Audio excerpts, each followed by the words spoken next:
Well, there we go. We got that on the stream now. Good. Yeah. Hello, everyone, and welcome to another episode of Those Aren't Biscuits. I'm one of your hosts, Jonathan Canott, and with me, with his little cottontail, Owen Adams. How's it going? Not bad. I left my big cottontail at home, unfortunately, so we're on the little one this Yeah. week. Right, it gets you by, Well, I mean, let's just face it. The society we're in today, with mores of nudity being what they are and stuff, and clothing and modern Western values, leaving house without a cottontail of some form would be That's inappropriate. Right. The eels of society hold us back. Right. But I would say, we're living in a modern age. That's what I've been told. I feel like we're allowed to branch out a little bit and say, no, I will wear my little cottontail. You heard it here, folks. Owen Adams, furry confirmed. Do you say bless his cotton socks in America or not? Like, bless his little cotton socks. No. God, no. I don't know, it's something people say. Oh, bless his little cotton socks. I feel like someone would punch me if I did that. Like, oh, bless your little cotton socks. What the fuck you have against cotton socks? Bam. Oh, you see it not as a compliment to cotton socks. No. But an implied insult to the cotton socks. Right, that there's something inherently wrong with cotton socks that they need to be blessed. No, it's like saying that's adorable. You see a cute little baby duck and you might go, "Oh, bless his little cotton socks." Right. I mean, like we'll say something like, bless his little heart, something like that. But we say that too. But we generally leave footwear out of it. Yeah. Well, I mean, footwear is a personal subject, of course. Right. Oh, bless her ugly Birkenstocks. Bless his state-of-the-art 2017 Nikes. Which I've seen that caught fire. Yeah, I'ma burn my shoes to own the libs. Suck it. As a liberal SJW, what would really annoy me and really upset me is if you burnt them while your feet were still inside. Like, that would deeply hurt me and challenge my political opinions. Look, as a snowflake libtard myself, I feel like if you really wanted to get at me, you would burden me with your Nikes. Right. Size 13, not wide, narrow. And then we would have to know forever that these were too good for you. Mm-hmm. There's a lovely pair of red and black Air Force Ones that would really upset us. Disgusting pair of red and black Air Force Ones. Just, oh God, I hope no one ever gives me those. What we're saying is, give us your racism shoes. Yeah, yeah. Hello to Sam Foreman. Hello to Chicken Lisa. How you doing? Welcome, guys. Hope you're having fun. So, for those of you who are unaware, this is Those Aren't Biscuits. This is a weekly pop culture show that we normally do on Monday, but because of real life stupidity, we are now doing it on Wednesday this week. I'd say normally is a stretch, given how it's been lately. Well, no, we had 2 weeks in a row we did on time, and we had 2 weeks before that we weren't. But then before that, it was pretty solid. Okay, so what you're saying is, if you include this week, for the last 5 weeks, we've managed less than a 50% ratio of the day you think is our normal day. Well, sure. If you want to fudge the numbers like that, then, in the last week, 100% of our shows have not been on time. Well, all right, but I said given recent weeks. How far back do we draw that line of recent? Well, recently, Britain and Germany have been at war. Well, I mean, if you do look at the whole, Brexit and EU, which is led mostly by Germany, there might be some things to be said about that. Yeah. Well, they did say it would all be over by Christmas, but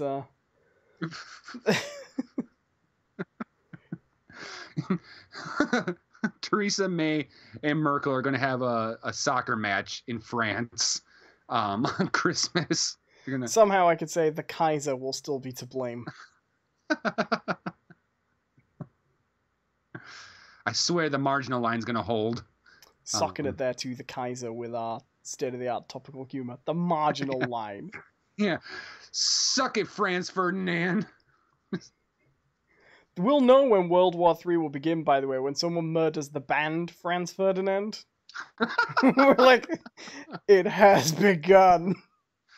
Germany's gonna be like, they were a national treasure. They weren't even German. Pretty sure they're from California. To be fair, though, neither was the original Franz Ferdinand.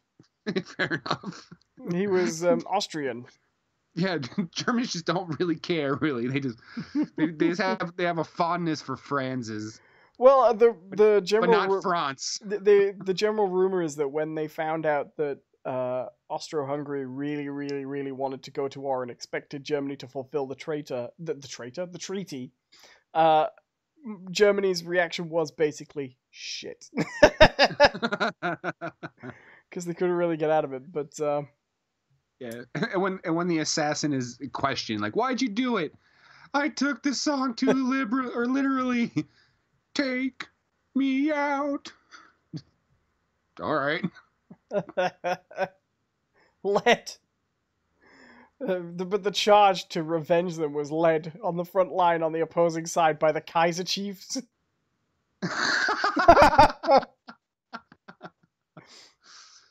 Let's sing one of their songs as a battle cry. No one remembers any. Shit. Otherwise, I Predict a Riot. Which okay, was sing it. Broadly speaking about the city I grew up in. It's pretty funny. Do you remember I Predict a Riot? I predict a riot. I predict a riot. I don't want to be a pet cemetery. I don't want to be baby.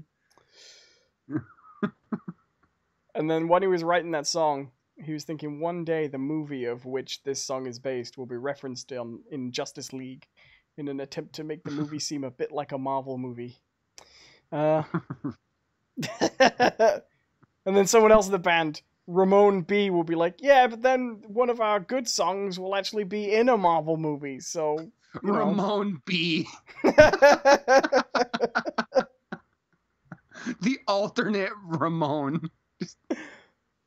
Right, trans and cis Ramon. I mean, in a chemical sense. Right. Way to kill it. Oh, I'm sorry. But, yeah, the Ramones jokes. It's okay. Yeah. They're dead. Isn't one of them still kicking around? I hope Started not. a rap career. Yeah, that would be the best it, wouldn't it? But with that same, like, Ramones voice. A hip, a hippie, a hippie dimmy, hip, hop, hip, hop, This is a real thing. No, I'm not joking. There was a Ramone who went on to have a rap song. MC Ramone, but everyone thinks he's called Muck Ramone. Let me look it up. I'm fairly sure there are no surviving members of the Ramones. Dee Dee Ramone, all right? Where is it? Can it be really dumb so I can say, stupid Dee Dee? Ramone, Dee Dee Ramone's 1989 rap album is, what's the name of it? But yeah, Dee Dee Ramone. Is he still alive? No. Oh. 2002 he died, John. It's really funny because the Ramones appeared in The Simpsons once, where they sing Mr. Burns, a punk rock version of Happy Birthday to You. And when it closes out, Mr. Burns just says, Smithers, have the Rolling Stones killed. And Smithers says, those weren't the Rolling Stones. And he says, do what I say, damn it. But now they're all dead. He had a rap album called Standing in the Spotlight. Okay. No, fair enough. I'm all in favor of this. Mm-hmm. And he went under the I think he went under the name of D.D. King for that. D.D. King? Yeah. Okay. All So right, I'm gonna have to... Let me just... Sorry, carry on. I want to read some of the titles, all right? I'm not going to play them. I just want to read some of these titles. Okay. All right? Too much to drink, as in the number 2 much, number 2 drink. Commotion in the Ocean. German Kid.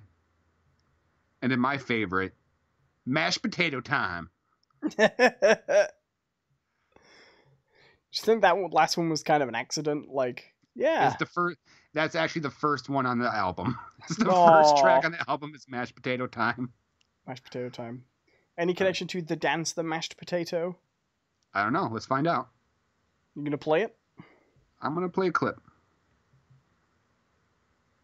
How does it sound? Is it gonna sound good? Am I gonna be able to hear it? I don't know. I need to know. It's time to rock. Oh, I can hear that. It's time to rap. It's time for the mashed potato attack.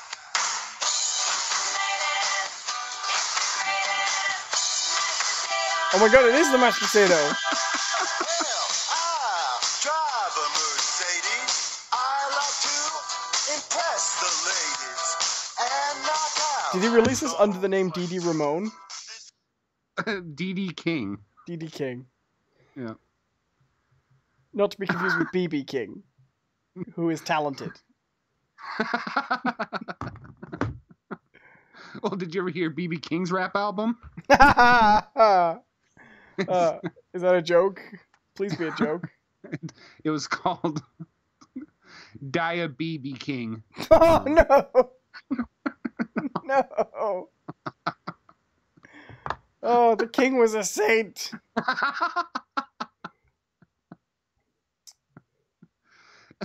With the lead off track, Lucille was a trap hoe. Aw.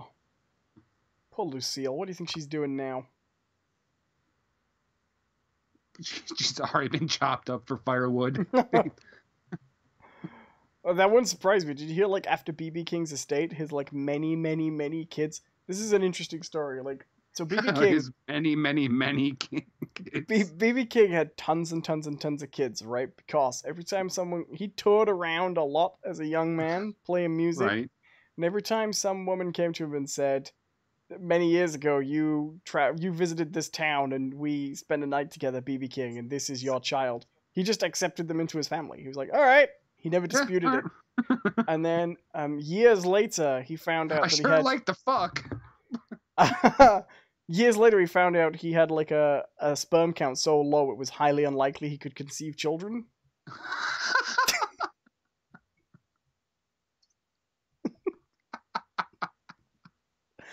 But he still kept them all in his family. And then... Oh, I mean, that's the heartwarming version of that story. The version I like to imagine is him going to each and every one of those kids going, Daddy's shooting blanks, fuck you. Right, but when it came to the end of his life, and he'd given them all lots of money and support and all that things, but when it came towards the end of his life, this guy was writing a biography of him, and he found this piece of information, and he said to B.B. King, he said, would you prefer if I left this out of the book, this thing about you know, how he probably medically couldn't have been the father? And he was like, no, I'll leave it in. I want him to know sometime. But then after he died, they were basically tearing his estate to pieces, but he'd made someone from the record company the executor of his estate, and they were just like, nah, you ain't getting a penny. So it's this really convoluted story. But you know, honestly, if you're gonna have an executor of your estate, make it someone from a very greedy industry, right. You know, who have no problem crushing dreams, you know. Right, because why not? Like, I need this estate money because blah blah blah blah. Don't care. I think they like put it all into a B.B. King museum, something like that. Yeah. Which all proceeds go directly to Capitol Music. No, it's a museum of touring sex, like of sex tourism. Like, It's just all the 8mm grainy videotape that he took having sex with all these people. B.B. King's Museum of Conquests.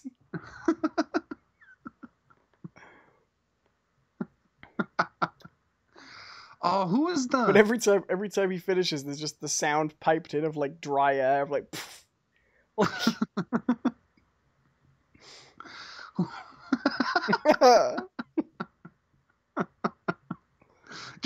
just a slide riff. I love B.B. King. Yeah. Who is? I'm sure it sounds like it. Jumping a little bit, but who was the?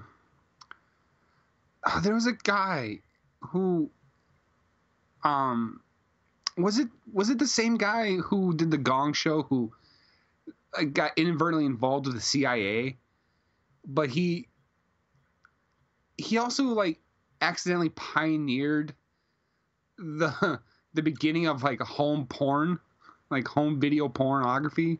No, I have no idea. So I can't remember who it is, but there was this celebrity, kind of a B-list celebrity, who got really, really, really into the advent of home video, and really pushed for it, and ended up meeting with one of the lead developers on like the very first personal home video camera, like on VHS, not like a reel to reel, but the cassette recording. Right. And this guy would like do these weird video experiments that they started out with, but it literally just became inviting couples over to his house to have sex. As you do. Yeah, it was a really I wish I could remember who it was, because it was someone that you would not, like, you might have heard of, but you would never expect him to be like into this shit. That's amazing. All right. Well, there we go. We made fun of B.B. King, talked about the early founding of internet porn. How are you this week, John? I'm good. Oh, just one more. I remember hearing about this on that show, Drunk History. Right. You ever watched that show? It's hilarious. No. Sounds good. Oh, that show is great. If you can, I know they have it on Hulu. But if you can find it on some sort of streaming service, it's worth a watch. Basically, what they do is they take these people, who know bits of history and stories and like, sometimes strange and unusual true stories from history, Right. But then they get them drunk and then have them tell the story of how it happened. And one of the stories they were told about is like one of the major developers of the Vulcan like V2 rockets, right, was actually really into this thing called sex magic. Well, I mean, who isn't? But he fell under the spell tutelage, I would say, of who is. It's a guy that is actually known. I wish I could remember his name. Abraca unhuck bra. But it was the idea that at the moment of ejaculation, that there's so much energy released that if you consciously try to focus that energy, you can make things happen. So while this guy is developing... But I'll tell you something, it ruined a lot of children's birthday parties. We hired a magician. What if somebody pull a rabbit out of a hat? Hold on. Don't look behind the cloak. Can someone put on some Barry White, please? Light a candle. God damn it.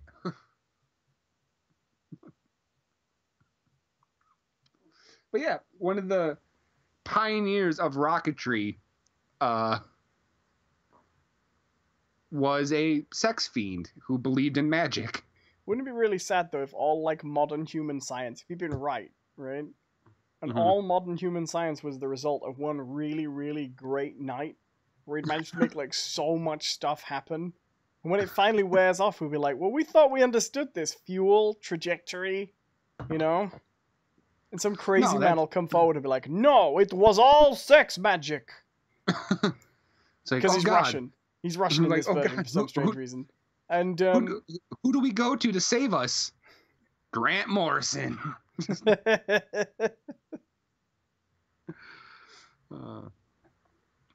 I'm gonna look this up because I see a rocket scientist. You have no respect for your search history. Sex magic. Rocket Scientist Sex Magic was a band I was in high school.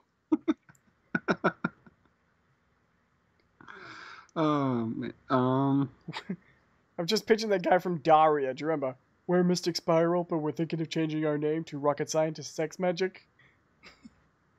My God, they made a movie about this, actually. Oh, yeah, no. Rocket Scientist Sex Magic. It won an award. CBS made a show about a real rocket science pioneer who practiced sex magic. It was called Strange Angel. Yeah. I've seen a Strange Angel or two in my time, too. Jack Parsons. That's the guy's name. Jack Parsons. Okay. Any relation to Alan Parsons?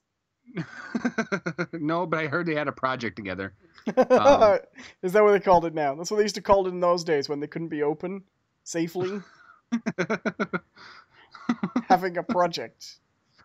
Don't come in. We're having a project. Hello to Tiny Bit Secret. How you doing? Let's see here. Okay, this is the person that he met after meeting famous occultist Aleister Crowley. Oh, of course, because he's connected to so many sane individuals. Right? Parsons was drawn into the world of sex magic. Sometimes he attributed to his astronomical success, but eventually led to his downfall.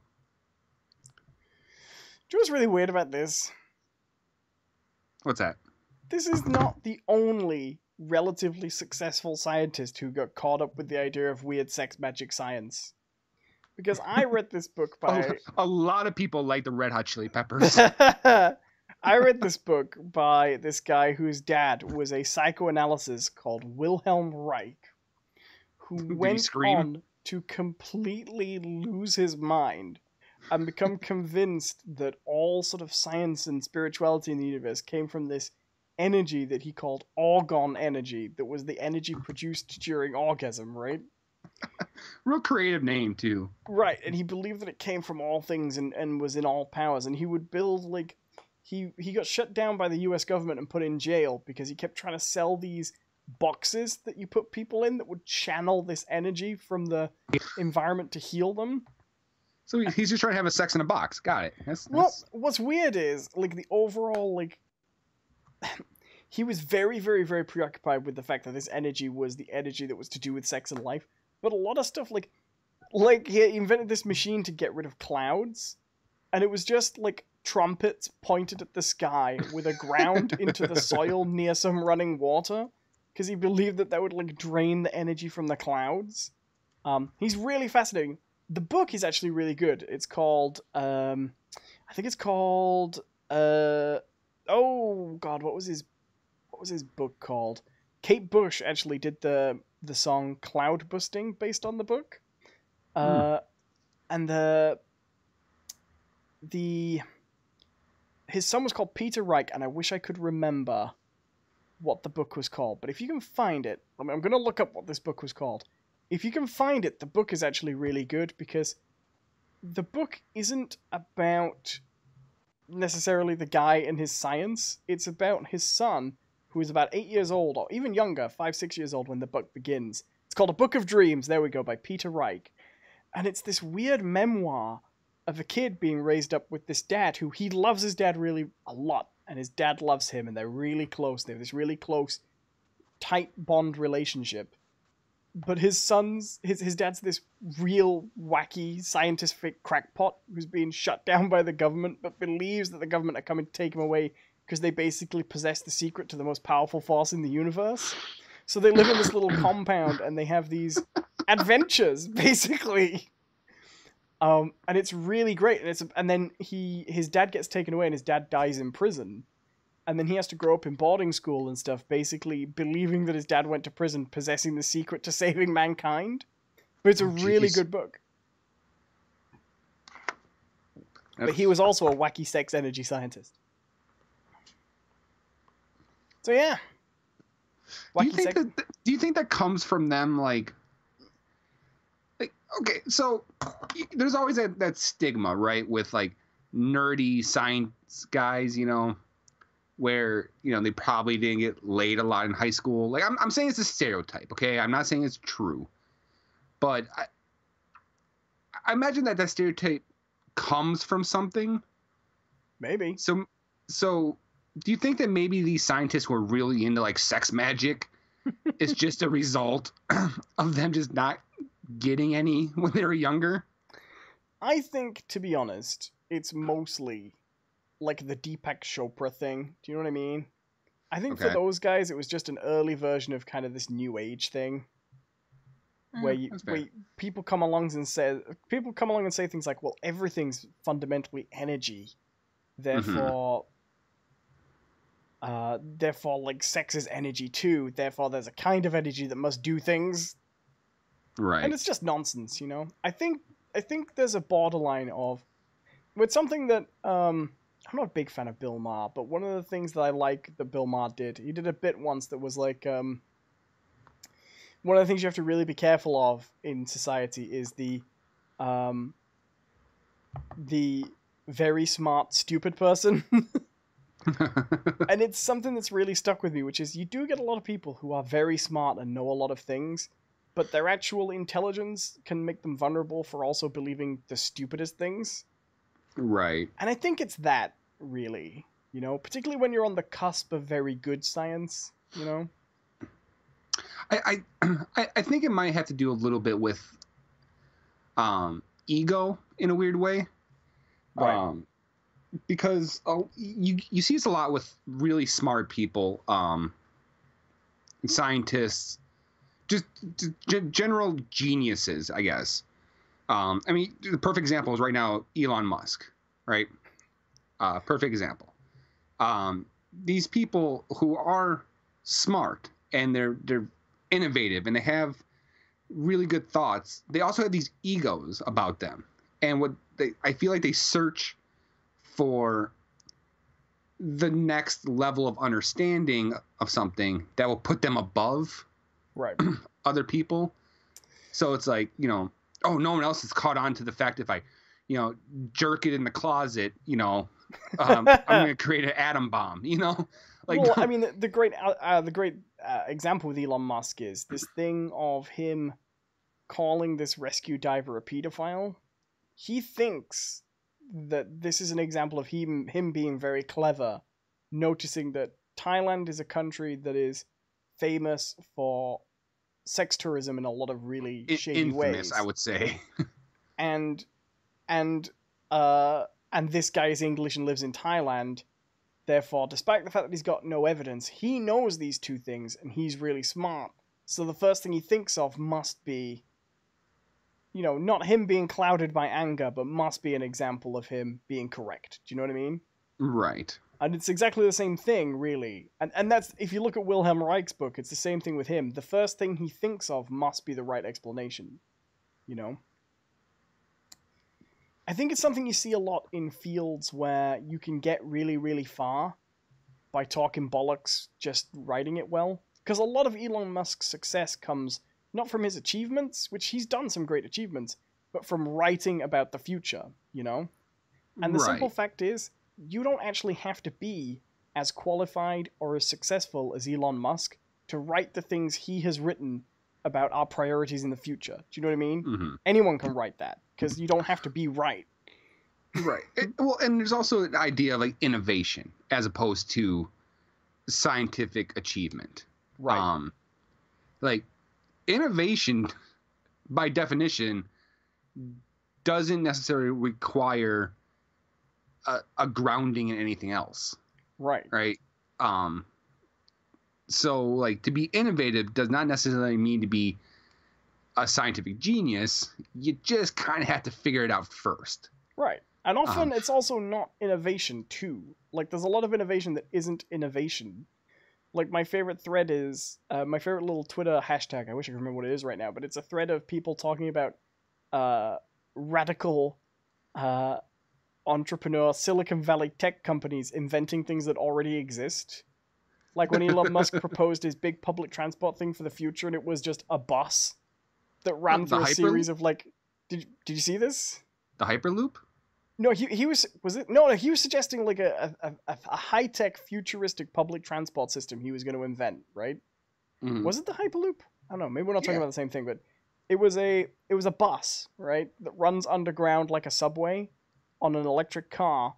But instead of having bus stops up on the road, they have bus stops that drop. So they have like platforms that lift the bus up out of the tunnel and then drop it down again. And everyone was like, so Elon Musk thinks the most effective way is, rather than encouraging more people to use public transport and funding the bus service better and paying for electric buses, build a whole new network of tunnels and high-tech bus stations that lift buses up and down, run them underground, and don't call it a bus. Like...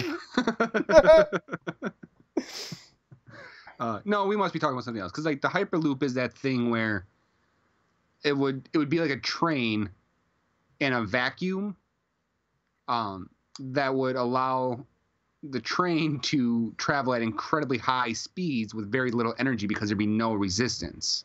The only problem is everybody suffocates when it's late. Well, the poor bastard who's running down the line trying to catch it. Wait! Or it'd be like vacuum here. Someone will drop a penny down it, and then the whole system just stops, and you just hear that rattling noise going all the way through really loud. Like, oh shit, we ran over a cord again. Be untangling this for a week. The good thing is, though, when the city decides it wants to abolish it, they just press the button on the side and all the power cabling just goes... My favorite thing about innovators, though, is even if they actually have a truly innovative thing, right? They never describe it in the most effective ways. Because like take the Hyperloop for example. When he first came up with that idea, right? And apparently it's in staging right now. Like they're running tests and whatnot. He went on this huge long diatribe about like what it was and how it worked and blah blah blah blah. When literally all he had to do to describe it was what I did. Was it's vacuum a train in a vacuum where there's no air resistance, means it can go fast, very little energy. Done. Tiny Matsuka says, like the iPhone. I'd say the iPhone was fairly innovative in that it didn't break down what phones did already. It just found a kind of a way of doing them that incorporated the screen into what you were using so that you could get nice visuals on them.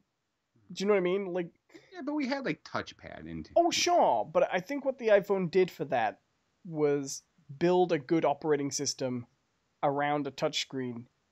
I mean, the thing about the iPhone is it's worth saying, I think, right off the bat, that if Apple hadn't been the first person to invent that switch was something that would have come anyway, because it just makes, once you've got one in your hand and you get them running, that form factor makes perfect sense, right? Like, there's a reason they've become the dominant phone, okay. You know, I think. Time Breast has expanded. She says, no, I mean today's iPhone. Right. So like the iPhone X is not an innovation. It's for sure. Yeah. But I'd say the original iPhone was an innovation, though, right? Mm-hmm. Not a huge one, but I think that's why it works. Those are the best innovations. See, okay. No, because like, here's my thing. Like, iPhone was not the first to do it. There had already been things like that floating around. Maybe not as well done or as pretty, or maybe not even as functional, but the basic technologies existed. That's I not, think to me, what- that's not the innovation, the basic Well, technologies. I think what the iPhone did right, though, was make it a desirable consumer product. That's what the iPhone did well. And when you make something a desirable consumer product, that in turn pushes the innovation, or pushes the advancement of the technology. Yeah, but I think iPhone deserves credit for pairing a decent touchscreen with a decent interface, really. Because not many people had done that before. I mean, most touchscreens prior to that were stylus operated, which wasn't functional on small devices. No, I think the first iPhone deserves its credit for making that a viable concept. But I don't give Apple credit, if that makes sense. They did it, but I genuinely think that's one of those things where that form factor was coming, and the first person to do it well was going to kickstart that trend. Do you know what I mean? I think when you look at it now, that was an inevitability in phone design. Or Chaos says in the chat, Samsung made their phones. That's true. Samsung was the first ones to manufacture their screens and whatnot for them. Yep. Chips too for a long time.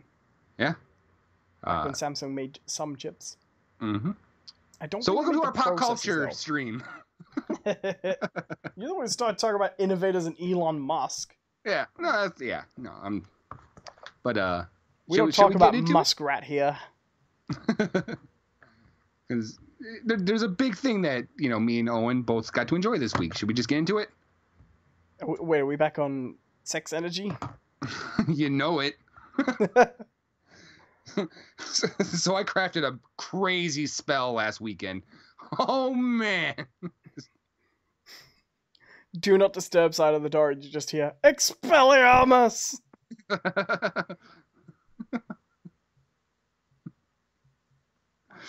I'm gonna slither in. I'm gonna parcel tongue all up and down that body. Before we go on to Spider-Man, because I know we'll be talking about it for a while. Do you remember when I showed you clips of that British chat show, Jeremy Kyle, the really awful one? Yeah. There's an episode going around on Twitter today because it's about a woman who wanted her boyfriend to take a lie detector test because she came home to find all these condom packets and these empty condoms. And she wanted to know if her boyfriend was cheating because she was so sure that he was cheating on her. And then he took a lie detector test and gave the explanation of what he was doing. And he passed the lie detector test, but his basic defense was that he was using them to make water bombs to throw at cats.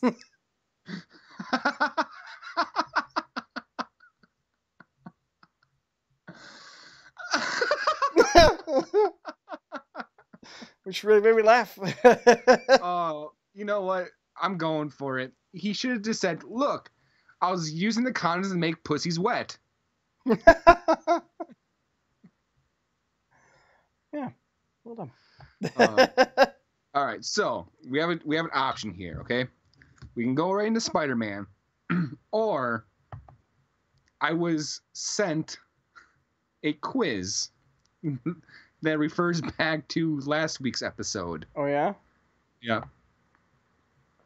It's a quiz that says, please help settle once and for all, which of these foods are sandwiches? Oh, see, I'm of the opinion that we shouldn't be encouraging you on this. So I have a whole quiz about whether or not certain foods are sandwiches. All right. No, let's do it. You want to go into that first? Go for it. All right, give me 1 second. I'm going to go grab myself a beer. I thought you were going to say a sandwich then. Is a beer a sandwich, Jonathan? It's liquid bread. It contains a lot of yeast.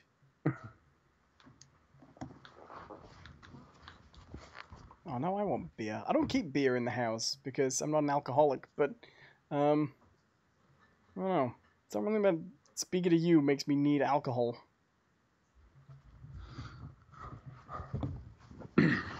The sounds of John retrieving beer. Are you back, John? Do you have the beer? I'm back with the beer. Fair enough.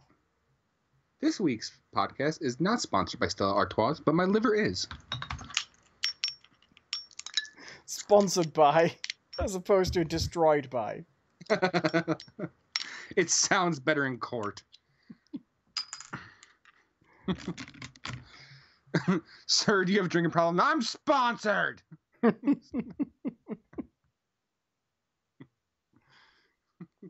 to www.stilloutdoors.com/fuck-you for a special introductory offer. Sponsored by Stella Artois in the same way redwoods are sponsored by forest fires.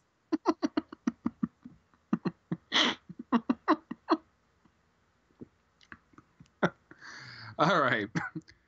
So here we go. Is a taco a sandwich? I don't know. I feel like it depends on whether you consider taco shells to be a bread. I'm going to say yes, because from what I understand, taco is essentially just the Spanish word for sandwich. It doesn't translate perfectly, but they're used like ubiquitously. Okay. Right. So I'm going to say yes, a taco is a sandwich. All right. Right.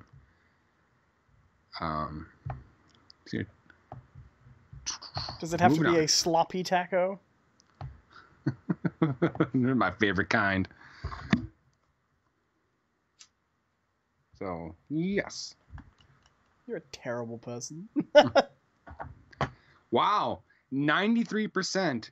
257.3 thousand votes say no. That's because it's not a sandwich. It's a sandwich. You're about to find out how wrong you are on the sandwich debate. Look, if the majority means it's right, then we have a lot of things wrong with this world, okay? Okay. Is Trump a sandwich? He won the Electoral College of Is He a Sandwich?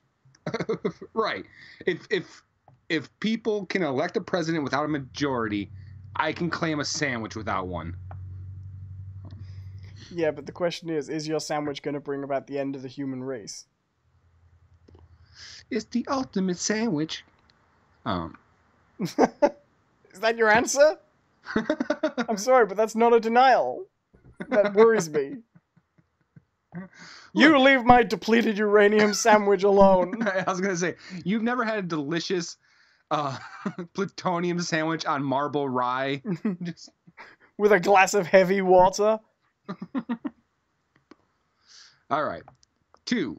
So, is a burrito a sandwich? No. Yes. No, it's not. It's a wrap. No, Do you it's consider a wrap to be a sandwich? No, I don't. A wrap is a wrap. Would you agree that a burrito is a wrap? Yes. I'm going to say no. All right. 90%. You know what? I'll go with you on that then, if we're not classing Okay. wraps as sandwiches. All right. So 90% say that no, a burrito is not a sandwich. Okay. All right. Okay. Is a hot dog a sandwich? We already discussed this last week. No, a hot dog is not a sandwich. Yes, a hot dog is No, a it's not. sandwich. Yes, it is. No, it's not. It's a sausage sandwich. No, it's not. It is a sandwich. It's not. I'm it's willing not a to sandwich. bet that they will disagree with you on this one when you place the vote. Okay. No, a hot dog is not a sandwich. 74% say no. That's because 74% are cowards, afraid to redefine the boundaries of human knowledge.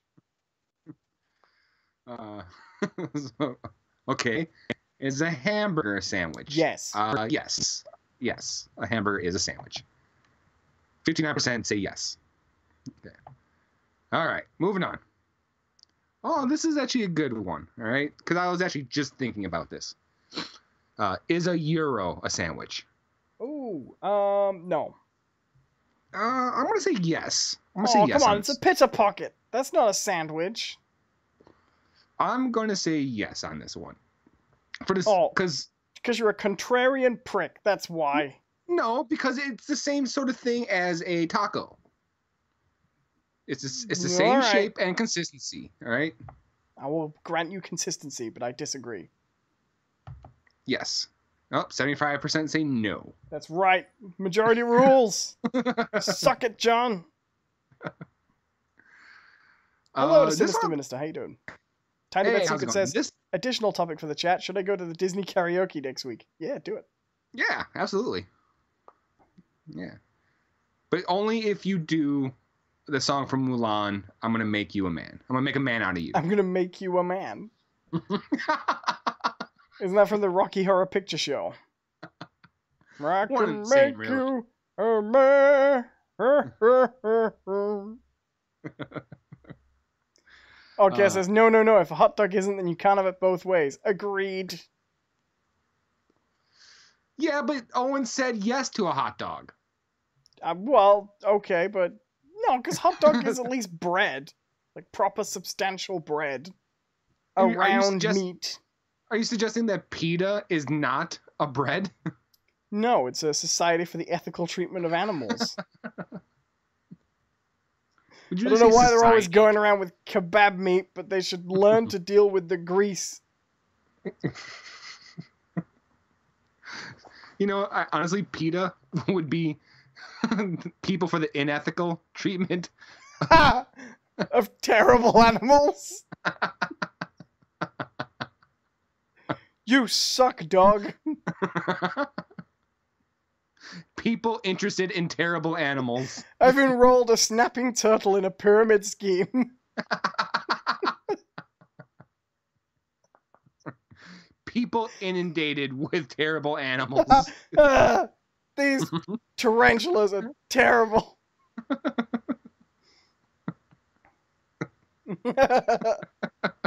What's the best thing about this, though? Unethical isn't even a word. I know. I know.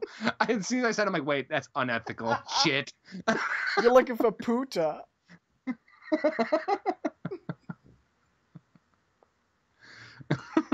Porcupines in tiny aquariums. Just... All right, so this one says, "How is a hot dog not a sandwich? Meat between bread." Agreed. No, hot dog is a hot dog, all right? Yeah, which is a type of sandwich. A hamburger is a hamburger, but you thought that was a sandwich. No, but it's a hamburger is just a cooked sandwich. As is a hot dog. It's just a sandwich in long bread. No, because I don't know why I just invented the word long bread. Yeah, I was like, is that a thing? I was like, come on down to Owen's Long Bread Bakery. You want shortbread? Go somewhere else. You come here for long bread. I like how you've created a relationship now with shortbread. Like a rivalry that did not exist before. I didn't create this word to create a rivalry with shortbread. But you've begun a conflict in its name. As all proper conflicts begin. It's senseless. And no one quite understands why. Tiny Bit Secret says, I'm so glad this is in the middle of a write-up of Prime Minister's questions from today. Mr. Corbyn, who is spotting 2 ears of wheat on his lapel in honor of Back British Farming Day. Mrs. May, who once naughtily wrecked a field of wheat, had perhaps wisely opted not to join him. That's funny. All right, Getting so political.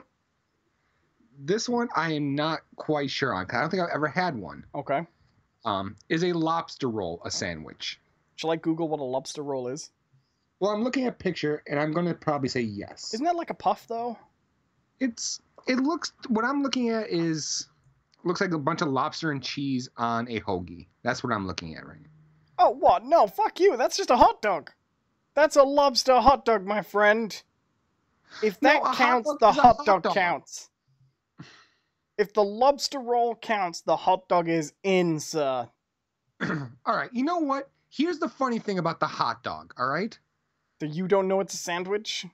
A hot dog has nothing to do with bread, all right? You go into a store and you can buy a package of hot dogs. Sure. And you can eat one without bread. Sure, but in this particular situation, we're talking about the hot dog in the bread. Then it should be called a hot dog roll or but it's not, is it? If you went to a hot dog seller and you said, "Excuse me, sir, can you have a hot dog?"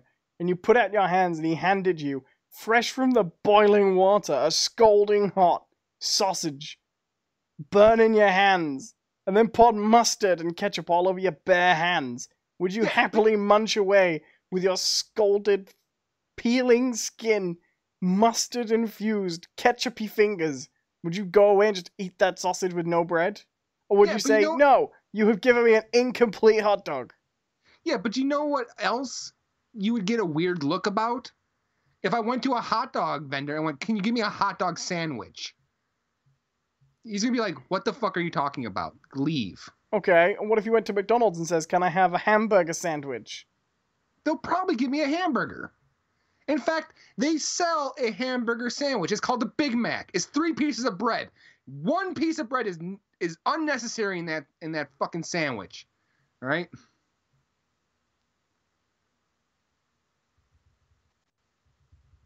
Calm, Jonathan. So no, yes, a lobster roll is a sandwich. The lobster 50% roll. agree with me. The lobster roll. I do agree with you. The lobster roll is a sandwich, but so is the hot dog. Because they're the same thing. No, they're not. They're not the same. You know what? I think. You know what? I'm not even going with it. Is a pork bun a sandwich? What's a pork bun? I think it's an Asian thing. I'm gonna say yes. Look at the picture. It looks like it's.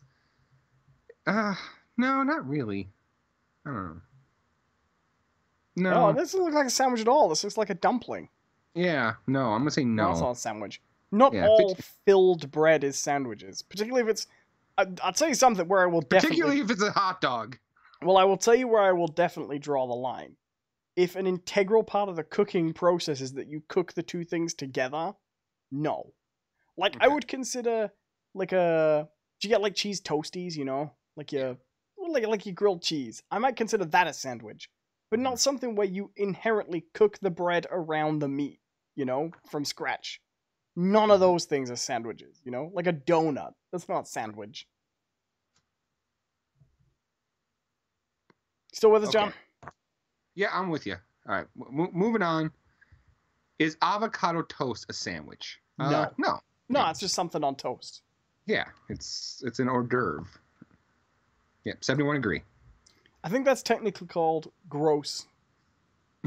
I like avocado, so. Ooh, la-di-da! Old Count Cadot here, coming down from his ivory tower with his avocado toast. Ooh! Fucking millennials and their avocado toast. All right, so this is the one that I've always been kind of weary about. All right, because here's the thing: it's in the name, but I've always kind of. Is it the Earl of Sandwich? Is he a sandwich? Yes. I mean, technically, family name. All right, is an open face sandwich a sandwich? Well, I mean, it is in the name. That's what I mean. Yes, it's in the name, but I think structurally it's not. Well, this Like, is 'cause- basically like this is what we were saying about the avocado on toast, right? That's just a thing on toast, right? Right, These are just Right, things on bread. right. So did I ever tell you about the worst open face sandwich I ever got? Sinister Ministers, what if you put meat in the donut? Pretty funny. I have had a cheeseburger where the bun was replaced by 2 Krispy Kreme donuts. I've had that too, and it was gross. It's delicious. Og says, is a calzone a sandwich? No, that's it's Pizza. just calzone. Yeah, mean, it's it's a closer to wrapped, you know, it's like a pizza. It's a giant pizza roll. Do you consider it a sandwich when you only want a small sandwich, so you just do one slice of bread and then just fold it over? Do you ever do No, those? those are like roll-ups to me. Sure, but there's still a sandwich. When you put exactly the same thing as you would put in the whole sandwich, but you only want like half. I guess maybe. So I'm gonna say no on the open face sandwich. But anyways, the worst open face sandwich I ever had. I was at this restaurant and I was already kind of dubious over there. Was it a sandwich filled with the guy Hannibal Lecter killed at the end of Silence of the Lambs? Sorry. What? Open face sandwich. Jesus It was Christ. the worst joke. I couldn't get through it, but I thought of it too soon. And I'd started. I'd committed. I got the wrong movie in my head. I'm like, Ray Liotta. Like, What? can I get an open-faced Liotta sandwich? No, you remember the end of Silence of the Lambs, right? Yeah. So yeah, the worst open-faced sandwich I ever had. I was at this restaurant, and the food there was already kind of shitty. I had not had a good experience there, but I had to go to this restaurant for a meeting, with the board of directors I'm a part of for the community theater, and so I'm like, okay, what am I gonna have? And like, oh, our special today is a open-faced steak sandwich. I'm like, all right, that's fine. So I order it. It comes to my table, and it's just a steak, right? It's just a fucking steak with 4 pieces of toast thrown on top. I was like, what the fuck is this? Was it even like a sandwich steak, or was it like a steak steak? No, it was a steak. It was like a sirloin steak with 4 pieces of, not even like thick like Texas toast, just like bullshit Wonder Bread toast. Was the toast buttered? Yeah, it actually was. Is that for the person who just wants a steak, but just doesn't want to admit they just want the steak because it's kind of a boring order? Do you know what I mean? You know when you go places and you want a steak and you're like, oh, I can't have steak. I don't steak too often. You know what I mean? It's just steak, and steak's honestly, nice, but you know. That's the exact reason I never order steak. Is I think it's a boring meal. Right. Like, but a steak sandwich is okay. Like, yeah, you cut the meat a little bit with the bread. You add a little A1 sauce to it. Sure, it's a good time. But just like steak on its own, I don't know. I'm not into it. Wouldn't it be great if they brought you a sirloin and just like a huge piece of bread? Just like, they just hollowed out a loaf of bread and just shoved a steak in there. But like a really big steak. Yeah, like a bone and all. One of those eating contest steaks, you know? Right. Like a Flintstone like side of beef. Right. When you look at the bread, it looks like when the egg opens from Alien, and there's just like that membrane in there. Well, I did order it rare. It's like pulsing. They just hang a piece of bread from a cow's ear and just leave. Go, Bessie. Table 6. They give you a pneumatic hammer and a fork and knife. I'm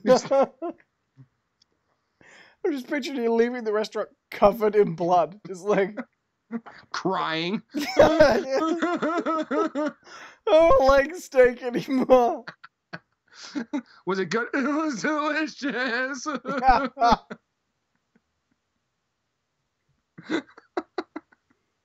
I wish they told me it was about to give birth.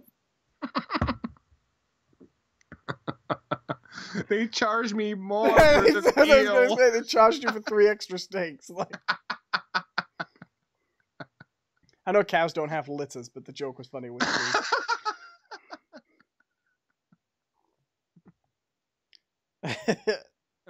All right. So, open face sandwich. No.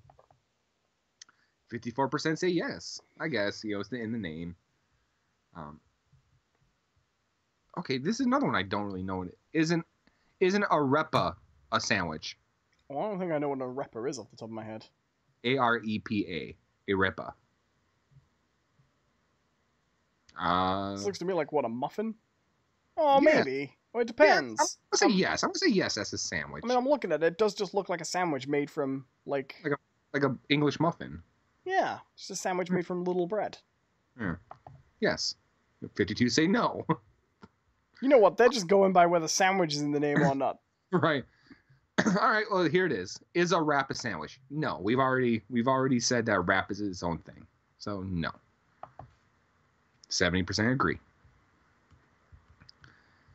Okay. All right. So how about a lettuce wrap? What? No.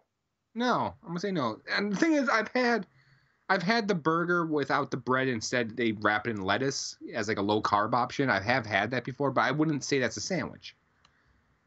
So, no. I also wouldn't want to eat a burger like that. It's not bad. Oh, you think cauliflower pizza's nice? Finally, is a bagel a sandwich? Well, okay. I think that very much depends on what you put in the bagel. Right. Like the picture they show is literally a bagel sandwich where it's a bagel split in half with all the stuff in between. So here's the key question. Is a cream cheese bagel a sandwich if you don't eat the halves together? No. Then it's a bagel with cream cheese. Okay. So is a burger no longer a sandwich if you take the bread off and eat it separately? Right. The sandwich is the construct. It's not the ingredients. I think maybe you're a little bit too finicky on your sandwich definitions. Bagel is no. 72% say yes. That picture was misleading.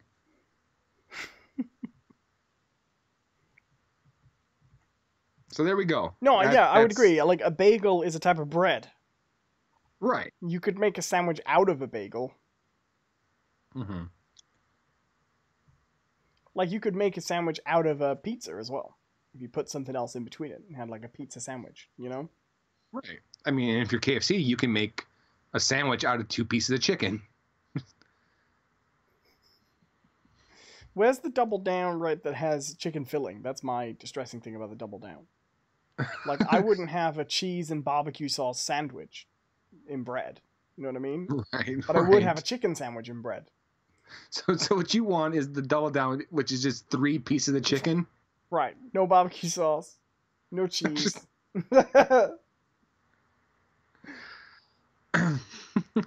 Sir, wouldn't that be a triple down? No. Listen very carefully. No. Double for the 2 pieces of thing to make the sandwich. Mm-hmm. And then the filling, which is a separate part of the double down. Chicken, please. Okay, well, do you want that middle piece of chicken a different type? No. No. I won't. Well, it won't hold if you change it up. What are you going to do? Put an original recipe in there? Have the top piece just rolling around like a juggler? It makes me want to go somewhere and ask for a bread sandwich. Yeah. Okay, this is cue the Seinfeld transition music.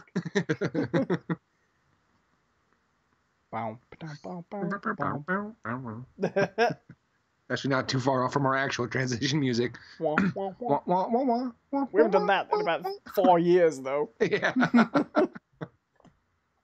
We need to bring back the theme music. Yeah. Yeah. What was that? We need transition music in shows to come back in general, but it'd just be like deconstructionist and postmodern. So every time you play it, it just goes, "Hello, Steven. We're moving to a new scene now." It's just some wild, crazy man in a field somewhere. Just new topic. All singing the Seinfeld music. Bow, bow, bow. All right. So there's our sandwich bit of the show. Yes, the sandwich update, the bit you all tune in for. Right. Thanks, John. 2 weeks in a row. Let's keep riding those highly successful topics. Fucking hell. I'm not to blame for this, all right? It was given to me as a gift, and I couldn't let it go. And I warned the gift giver. They'll get what's coming to them. Oh, jeez. That's very dark. So, Spider-Man. Spider-Man, yeah, he does whatever a spider can. Yeah, radioactive Spider-Man. Well, I mean, I've never actually seen Spider-Man track down other invertebrates and suck their insides out. I've never seen Spider-Man poison someone and then slowly hoist them up and suspend them in a corner until they decompose and then drink their fluids. But wait. I must admit, I haven't read every issue, so... Wait, this just in. Frank Miller agrees to do a Spider-Man story. Well... There you go. Well, there's room for all different creators. I'm open for a Frank Miller Spider-Man, or, I'd like to see Todd McFarlane back. I'd even be interested in, a Rob Liefeld Spider-Man, where Spider-Man's sort of a parallel universe where he has no feet. Which is funny because considering spiders usually have 8 of them. Right.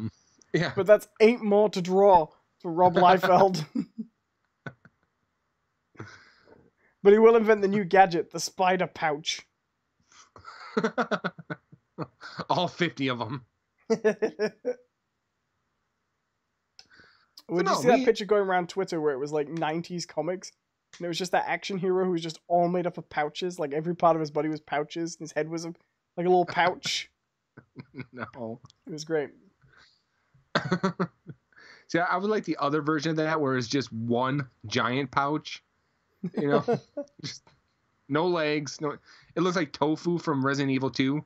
I picture it like that, right? But just on top wearing like the sorting hat from Harry Potter. Do you know what I mean? Like the raggedy hat. Right. Gryffindor! And for some reason he had just a massive gun. Just no good reason for this gun to be this big. And it's just... Yeah. Just the sorting gun.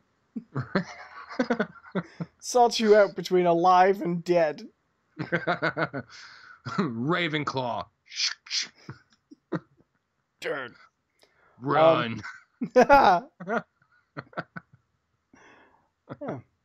Minus 5 points for Gryffindor. Minus 5 lives for Gryffindor.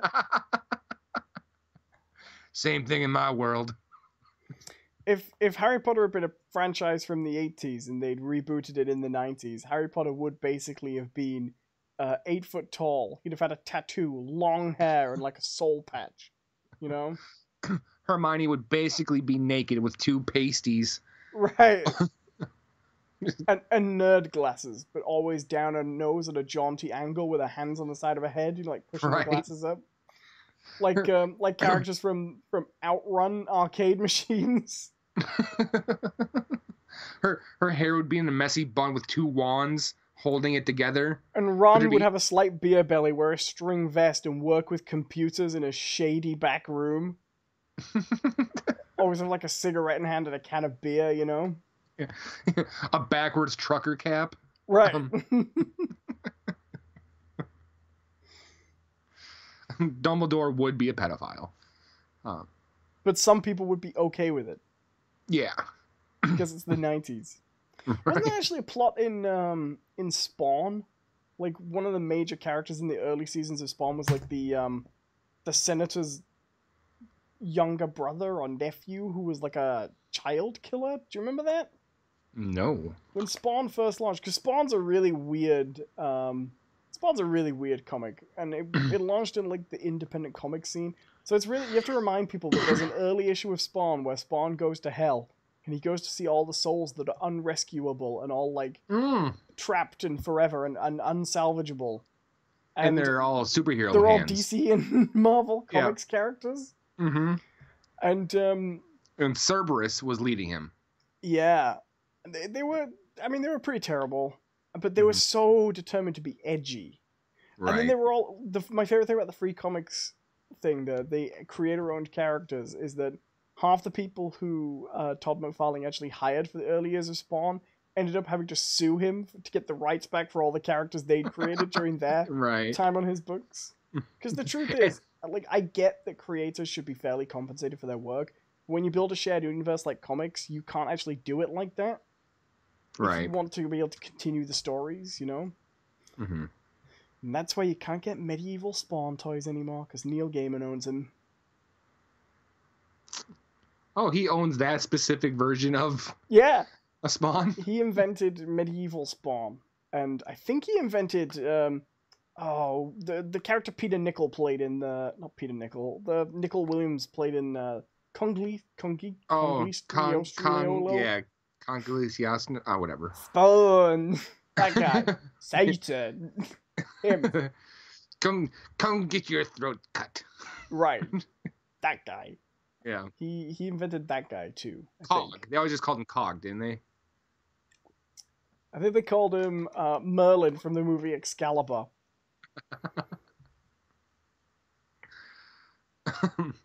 So, yeah. Spider-Man.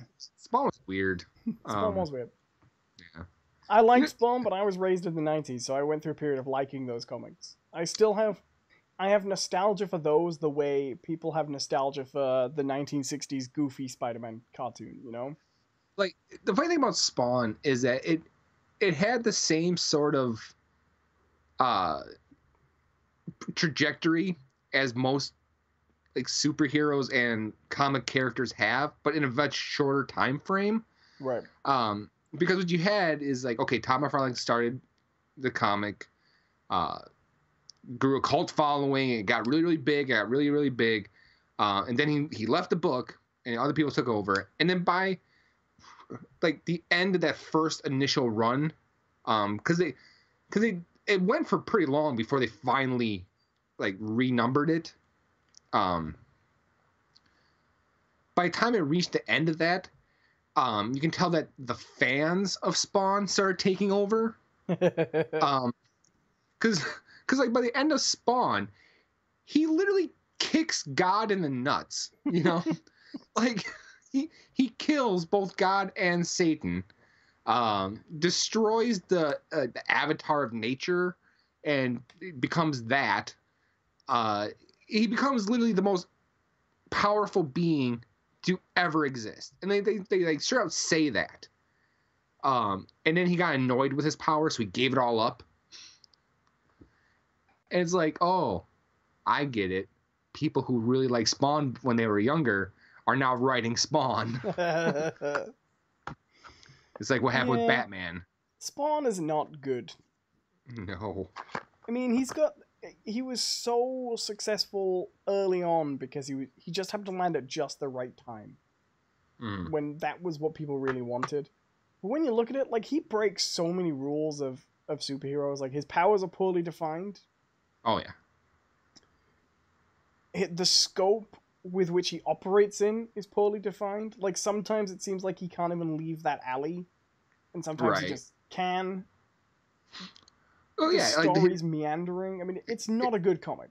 Like, his whole mythology is so ill-defined. And here's the thing, like, a lot of characters have really ill-defined mythologies due to the fact that they've existed for, like, 50, 60 years. Right. You know?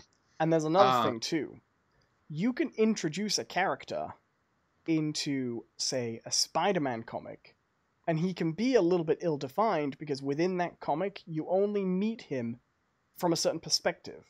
Right. And then gradually you flesh it out. But Spawn is one of those very rare characters introduced in the modern day, not in someone else's book. At that time, quite rare. Telling a whole story without ever crossing over with other people to help flesh that out, really. Although he did do a few crossovers, but do you know what I mean? Right. You know what Spawn really had going for him? A really good design. Yeah. Like, that's a cool looking character. Like, I mean, I could do without the... At times, they got a little carried away with the cape, you know? Sure. But they do. They managed to pull like a little bit from Spider-Man and a little bit from Batman and a little bit from, you know, Superman and he was colorful. Even though he was a dark character, he's a colorful visual character. Yeah, like he had the red and the white and the black, but then also his powers were like these bright green, right? Like neon green. Yeah, and also hello, Gregory Hearn. Hello, Gregory Hearn. How you doing? And unlike Liefeld, McFarlane can draw. Yes, he absolutely can. McFarlane's Spider-Man art is actually my favorite Spider-Man. See, that I didn't care for him in Spider-Man. I always liked the way he drew him, like he didn't move like a human. Do you know what I mean? I always liked that. What I guess I didn't care for is I don't mind. I had issues with him with the webs, I think. 'Cause it was the same sort of thing with the cape. Cape and the chains, where they would do these visuals where... and even Daredevil kind of got wrapped up into this trope, too. Where they would show them either throwing the baton or the chains or the web. And it would be this massive tangled mess all around them. That was very much a style at the time. They wanted every page to be just full of so much detail in the form of just line work, you know? Yeah. That always kind of annoyed me. Like if I want to say it's actually the very first. It's the cover to Daredevil 1 when they rebooted in '96. It has that. It has that style. Let me see if I can find it real quick. Um,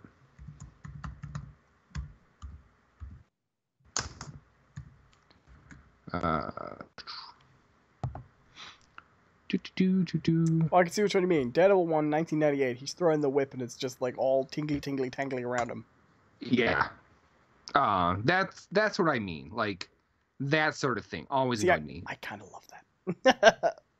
I mean, I guess for a cover, it doesn't necessarily bother me so much. Because covers are always weird. Like, you know. I always used to feel like it gave things such a sense of movement. You know? I always liked that. I guess. But I don't know. Yeah, that always kind of bothered. It bothered me when it was in interior art. Because interior art is always a little less detailed, you know? Than cover art usually. So I think there's a very specific reason for that though. And that's that if you look at comic art, it got cleaner and it got more professional, but it didn't really change from the 1930s to the 1970s, right? Okay, right. Do you know what I mean? Like if you open up a Batman book, you know, Dick Grayson's going to look largely the same. Styles change a little bit, things get a little bit better. Around about the 1960s, you start to get proper perspective shots of buildings and things like that. Do you know what I mean? Right. And all that kind of stuff. You get a lot of rooftop things. But I would say the art styles in comics broadly were the comic art style that we still probably associate when you think of comic art, right? Right. For like 50 years, maybe. And then I think around about the 80s, you start to get people who are artists who want to put their own individual style on a book, you know? Right. Because we do look back and you can say, oh, this is this Batman is, you know, this artist and this one is this guy, and they do have like strong colors and things like that. But when they were drawing Bruce Wayne, they drew Bruce Wayne so it always looked like the same guy, right? Right. And you didn't really get art styles. Everyone was trying to do the same style. And then around the 80s, that starts to change for sure.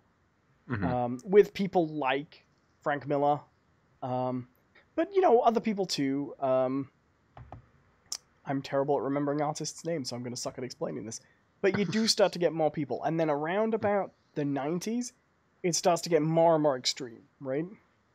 Until you get to today, where we have a variation. You'll get like, I've been reading Miss Marvel lately, and you'll get 5 issues that look one way, and then the next few will just look completely different, you know? And characters will look completely different. And that's okay, and we recognize that as part of the strength of comics now, that different people will come in, and you'll get kind of diverse looks and stuff like that. But I think that's a big part of why that happened, you know? Right. And so much of it was to try and push the boundaries. And then once we'd pushed the boundaries a bit, people were happy to kind of just scale back and be like, okay, now we've seen how far we can push it, what actually looks good? Yeah, I can agree to that. It's... I mean, I guess it comes to a point when... How do I word this? Like, up to a certain point, you know, like in like the late 60s, early 70s, you know, comics were kind of pumped out as a commodity, right? They were in a sense designed to be almost disposable media. And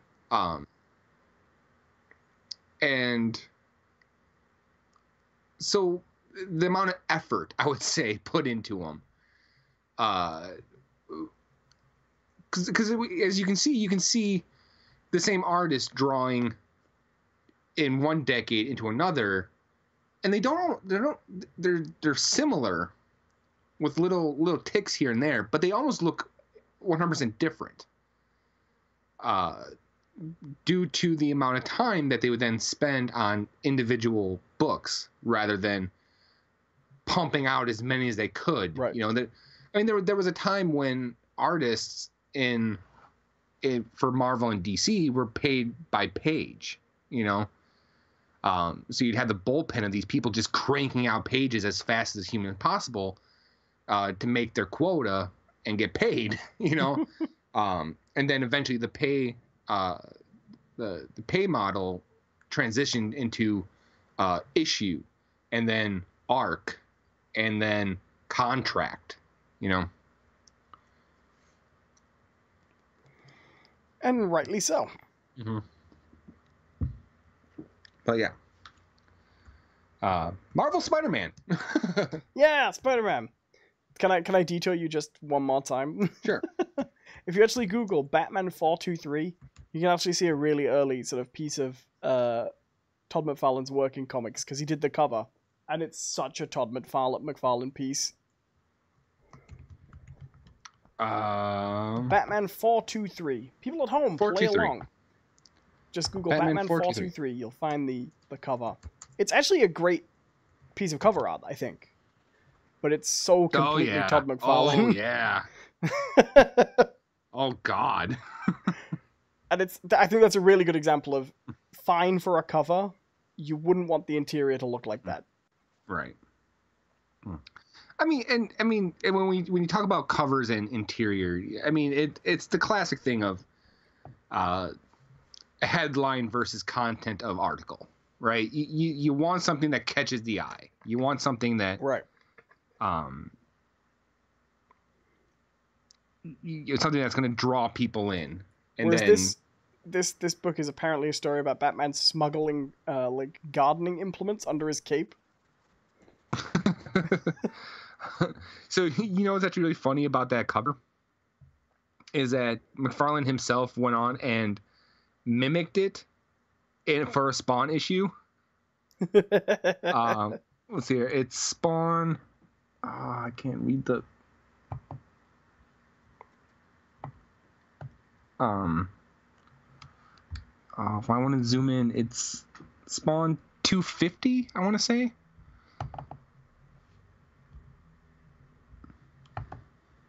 I can't believe Spawn ran 250 issues.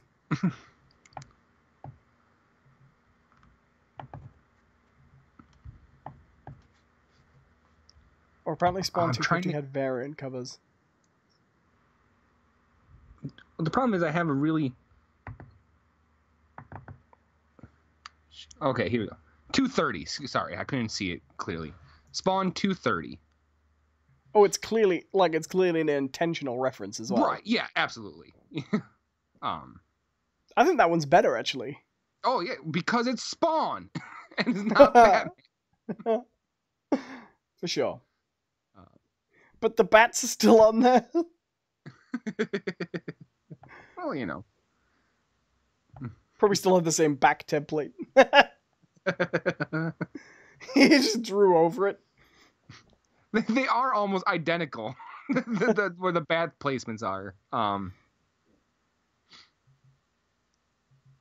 Although you can see that actually he redid the ground that he's standing on, so that's kind of nice. I guess he probably redid it all, but... Oh, still. Yeah. I don't know. I think those bats actually exist. I think those are the same. I think he might have photoshopped a little bit. He's just going through his old toolbox. Oh, the old Batman bat stamp. Oh, yeah. I remember this shitty Batman cover. It's just an overlay. If you scratch it off, underneath there's the Batman art still on there. You just get a coin and just rub it across the top. Hey. And all the people in the image are like, why did we print it this way? Like, this seems like a really bad idea. McFarlane's rules. So what's special about Spawn 230? I doubt anything. I imagine it was probably just a thing, you know. Maybe it was...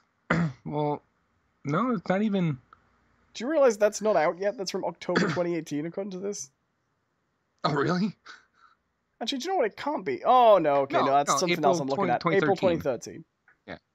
I'm looking at the wrong timestamp. Fair enough. So it's okay, fair enough. So it's still going. I mean, Todd McFarlane must have drawn that, right? Oh, no. Oh, yeah, it was. There we go. Yeah. Yeah, he has his little signature there. Little.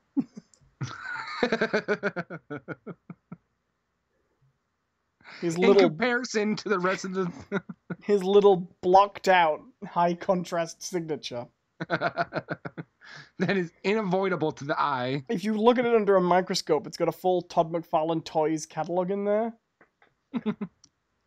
You know, to be fair though, like I'm looking at how closely these things are similar to each other. That must have been a pain in the ass to do. To redraw.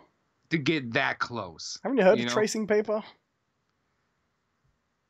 Well, no, because it's not completely traced. There's subtle difference. All right, Spider-Man. Let's Marvel get into Spider-Man. We played a game. It was called Marvel Spider-Man. I want to get through Spider-Man because I actually really want to talk about Miss Marvel with you. Okay, well, let's do it. We'll do it. All right. So Spider-Man, Marvel Spider-Man, video game, PS4 exclusive. There. We can do Miss Marvel first if you want. I don't mind. Oh, we can. We've been talking. We've been teasing Spider-Man. Let's get into Spider-Man. We've been teasing Spider-Man. Come on, Spider-Man. You want your backpack back? You're not the real Spider-Man. Yeah, we played Spider-Man. Spider-Man is a PlayStation game. It's on the PlayStation 4. It's pretty good. Yeah, Insomniac Games. It certainly is a game. No, it's a good one. Yeah. I really liked this game. I will say, I kind of settled with my opinion, which is that it's a really, really, really great 8 out of 10. Yep, that's kind of where I'm going with it. 8.5 out of 10. Which is not a criticism of the game because that's a great score, but it's not a groundbreaking game. No, and I don't think they ever intended it to be. No. Like, in fact, one thing I think it's fair to say is this actually has a lot more in common with every other Spider-Man game that's gone before than they would like you to think. Right. It's a game where the sum is greater than its parts. Yes. Like for me, this is in philosophy. This is absolutely the same as a game like Web of Shadows. It's really just polish that sets it apart. It's a much more polished game than Web of Shadows. Right. What I really got a feel for this game was the Ultimate Spider-Man game. Right. Which is a great game if you haven't played it. People. Yes. And it's one that's oddly forgotten about. Well, actually, since this game's been coming out, I've seen so many people say, "Oh yeah, I've been waiting for a game for years that would like replicate the feeling of the web swinging from Spider-Man 2." And my response has been, "Well, maybe you should play some Spider-Man games then." Right. They've all been doing it. Web of Shadows has the same web swinging as Spider-Man 2. Yeah. Amazing Spider-Man has really great web swinging. Haven't played Amazing 2, but I heard that was the only good part. Like, this is not something that went away. Right. After Spider-Man 2, Spider-Man 3 had the same web swinging. Really great web swinging on the Wii, actually, on Spider-Man 3, where your left nunchuck controls the left hand and the right controller, and your right hand controls the right hand. So what this one actually does is it does actually change the web swinging quite a bit. It's still really good. Don't get me wrong, but it is not the same system as Spider-Man 2. No, but they're not talking about the same system. They're talking about open world swinging with an attention to detail of how you move. And they actually kind of have all had that. Right. And I get that. My feeling, honestly, okay, so the feeling I got from like web swinging in this Spider-Man game was very much Mirror's Edge. Right. Oh, I agree. It's very much. I mean, you can be lazy about it. You can hold down R2 and just go, right? Hello, Blas. Welcome. Good evening. Hey, Blas. How you doing, man? We're talking about Spider-Man. You can be lazy about it. You can hold down R2 and he'll just go. Right. And in fact, when he hits buildings, he will automatically like scamper over them and parkour and shit. Which is so fun. Yeah. But you can actually take a very active role in the web swinging, which I think is more fun. Yes, so do I. And you get benefits in the sense that you go faster. And there's little scores that you get that give you experience points and shit like that. You can unlock stunts later on, although they're pretty simple. Yeah. In fact, after I unlocked that, it was one of my first unlocks too. Yeah. I was really excited about it. I used it a couple of times, and then I was like, completely forgot about them. Somebody said there was like Tony Hawk's level stunts you could do, but I didn't find any of that. I just got like the rolls, you know? Yeah. Various rolls. 4 directions of roll. Although I did accidentally do one that was a little bit different, and I did realize that if you hold down the triangle and square, and I think if you hold down, like, because when you hold down triangle and square, or excuse me, triangle and circle, it kind of overrides all the other commands. Right. So then you can hold down like other shoulder buttons, and I think that changes up what he does. Oh, that's interesting. There's lots to play around with it in it. It's fair to say this is a game where there's a lot of attention to detail. Mm-hmm. You'll still be digging little things out of this game for a while. Yeah. So my favorite part of the swinging actually wasn't even necessarily. It does so many things right. So one of the things I really loved about it is that you can swing and then, you know, let go at the top of the arc and then float and then swing again. Or if you pay more attention and you know a little bit about like physics, you can release your swing just as you're starting to come up. Right. And you go much further and much faster. Right into a horizontal. And then you can combine that with a couple of zips. Mm-hmm. And without starting a new swing, you can actually cover, you know, a couple of 100 meters without changing direction. Right. If you pay attention to what you're doing when you're swinging, you can cover vast distances. Oh yeah, very quickly. I found that it's actually it's not really that much of a grind to swing from the top of Manhattan to the bottom. Like from extreme north to extreme south. Like, I've never used the fast travel system because I was bored. I used it once because it wanted to show me how to use it. I've never used it again. I've never wanted to. I used it when I reached the end of the game, and it was cleanup time. I still don't do that because I'm waiting for those random crimes to ping, since you can't just travel to those. Right. I've got tons of those left. Mm-hmm. Yeah, me too. But they are fun, to be fair. I just don't like that you can't go to them because you just want to. You have to wait for them to ping up. Yeah. So, the goods of the game. I think the swinging is really great. The combat is really, really fun. That was actually my favorite part of the game, is actually the combat. I picked up on it very quickly. But are you still finding new things about it? Yeah. And it's really fun to string together new combos because it almost lets you freeform that. Yeah, well, it's very, very heavily inspired by the Arkham combat. Right. The Arkham one is different because the Arkham one doesn't have webs, basically, and it doesn't have that whole element. I think I like Arkham's more, but they have the same philosophy, which is to let you very easily do stuff that looks amazing, but is very, very, very simple to pull off. And then to add stuff that's more complicated on top of that. So getting through the combat's not that hard, but getting through the combat... But the combat is inherently designed in ways that it wants you to enjoy doing more than just getting through competently. Right. And you do. You start to lean into it and be like, okay, well, like, how many times... This is one of the very few games where I'm like, okay, well, I could just, you know, repeatedly punch and beat the crap out of this guy, but instead I'm going to try and wait till this rocket gets close enough to me, swing the rocket at him, then throw that barrel at him, then throw him into the air, then deliberately move away from him so I can line up an attack that I just find funny. Do you know what I mean? Right. Like, I love that swing kick. And the amount of times it's been the worst possible choice for my fight, and I've done it anyway.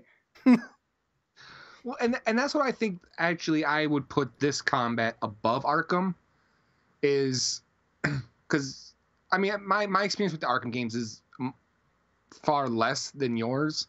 I played Arkham City for a while, but never really got really into it. What I really like about this combat, though, above that, is it gives you essentially 2 planes to work with. Yes, the aerial combat's great. Yeah, so you can do some really fun stuff where you can knock people in the air, do a combo, and then just leave them alone and go and attack someone else. And what essentially it does is it removes them from combat for like 2-3 seconds because they're falling to the ground, allowing you to hit other people, and then you can go back to them and finish them off if you want, you know? Yeah. One of the best things the game does, actually, is hide totally game-changing things in the combat behind upgrades, which sounds like it wouldn't be an advantage. But in this game, you've got a dodge, and it's same as Arkham, one attack button, one dodge button, right? Right. Well, in Arkham, it's a counter, but, one attack button, one don't get attacked button. Oh, Tiny Bit Secret says, breaking news, maybe Netflix Thailand tweeted a trailer for Daredevil 3 and dated it as October 19th, but Netflix won't confirm if it's the date. Oh, could be Daredevil Season 3. But yeah, sorry, detour. That would be very strange if they did that. I did see the teaser trailer for Season 3. I haven't watched it. It's dark. So one of the things they hide in the combat in Spider-Man is that you have this dodge and it works pretty well. But one of the earliest upgrades is you can get a perfect dodge. Yep. Because that is an upgrade, isn't it? You don't have that to begin with. Yep. The perfect dodge is a system where it's just a simple upgrade that says when you dodge at just the right time, you perform like a basic counter, like a web counter that webs up your opponent. Yep. That's a game changer. Yeah, absolutely. It doesn't just make things easier, because later on it doesn't make things much easier. No. But it makes it so much more fun, particularly when you get the time slowdown as well. Right. What it also does, it actually, in a weird way, breaks the archetypes of some of the enemies. Right. So, like, one of the enemies that you come across are the brutes, which generally cannot be hurt by normal attacks.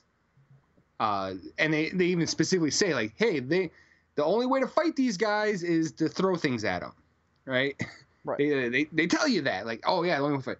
But once you unlock the ability to do the perfect dodge, what it does is it webs them up, and then they are vulnerable. You can hit them with regular attacks. Right. So you now have multiple ways to approach these enemies. Either, yes, scour the battlefield and hope to find some cement bags or a cone or some shit that you can whip at them. You can web those guys up right from the beginning too.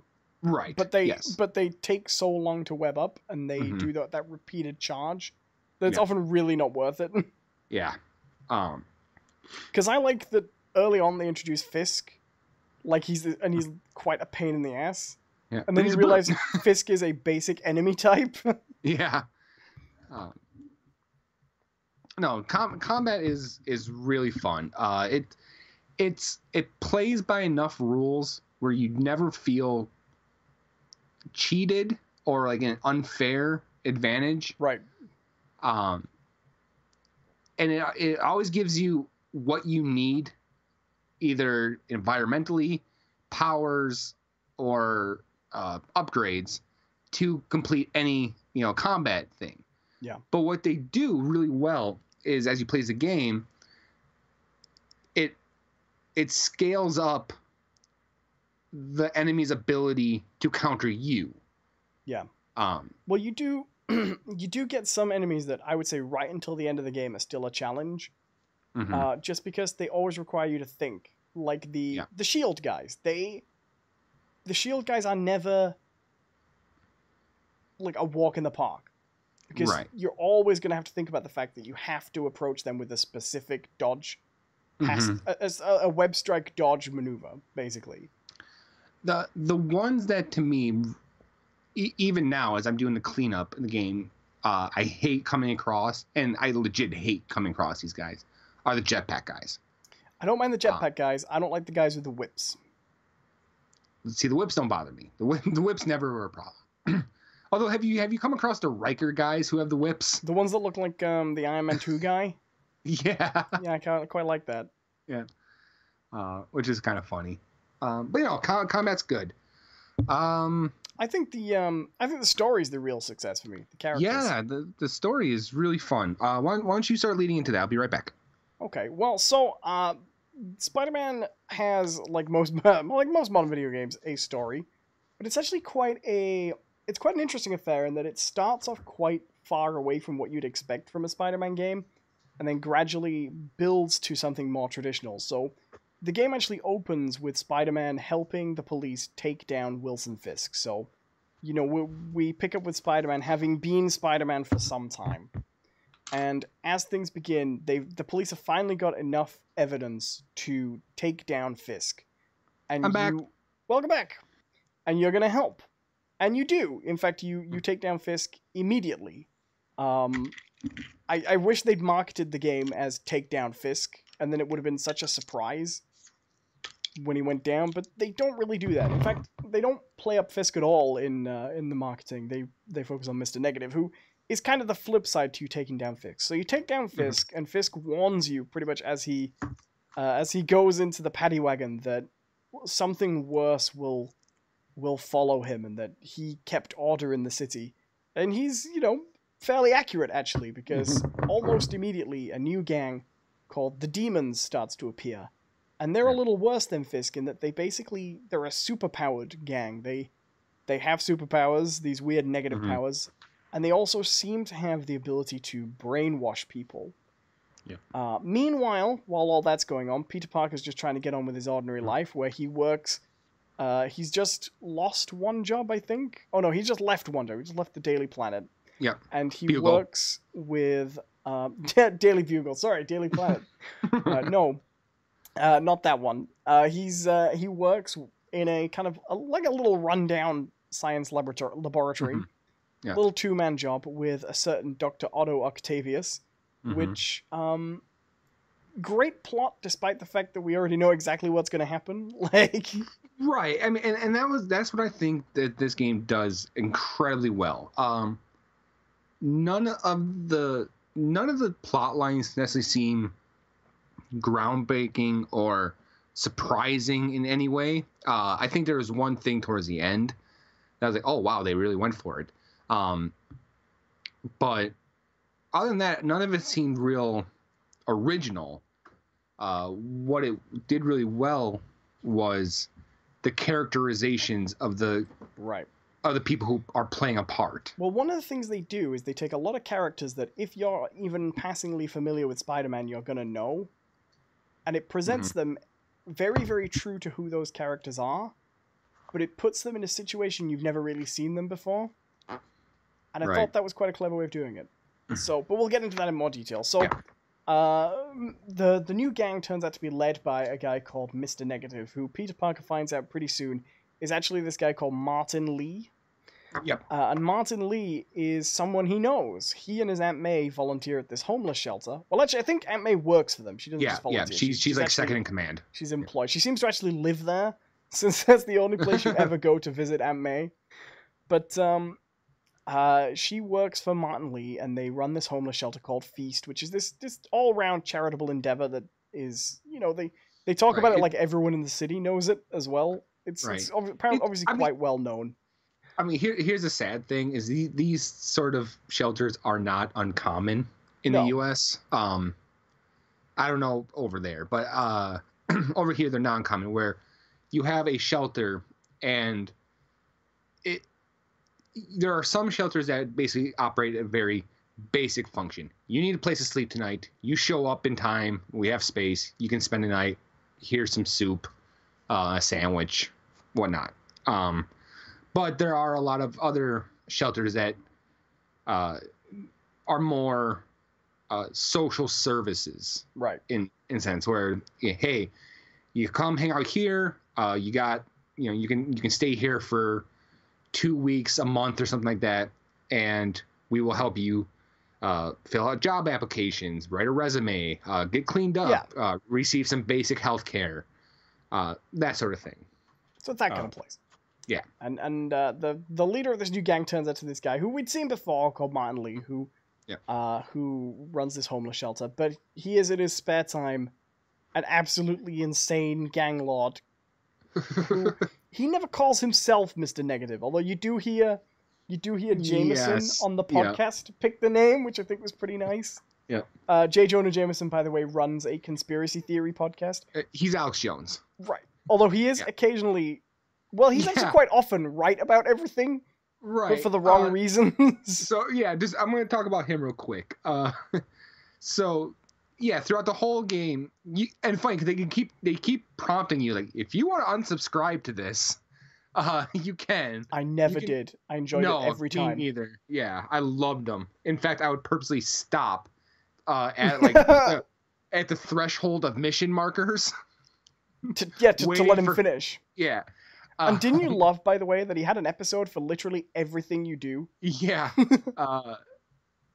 Periodically, as you're just swinging around, he'll pop in and like you do a mission where you have to catch a bunch of pigeons. Oh yeah, this is my favorite one. I'll let you tell it. Yeah, you have to catch a bunch of pigeons, and then when you're swinging around, he'll pop in and he'll be like, reports have been pouring in that eyewitnesses have seen Spider-Man catching pigeons, which leads into my theory that he's eating them. He's eating pigeons. Because like he's a real spider. Oh yeah, he then goes on to this thing. Yeah, We've often assumed that he's a man with the attributes of a spider. What if he's a spider, with the with attributes of a man?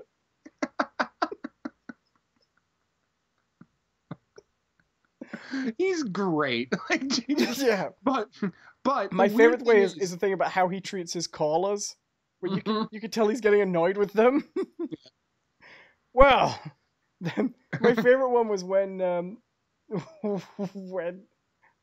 I saved a load of people from a hostage situation by the demons. By Sable, and someone told him this story, and his answer was, "Well, that just goes to show you that when law enforcement turns bad, even criminals can seem good by comparison. Goodbye."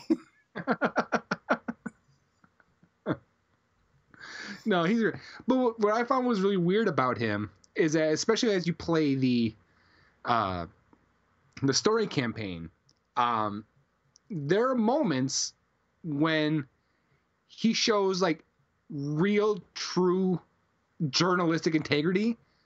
Like he sort of just dismisses a caller. I can't remember the context of the call, but he like dismisses a caller who they themselves have put forth a weird conspiracy theory. And he goes like, "That's ridiculous. There's no facts to base that on, and I will not tolerate such, nonsense on this show." It's like, wow, that's real journalistic integrity. Yeah. And then like the next one that pops in is like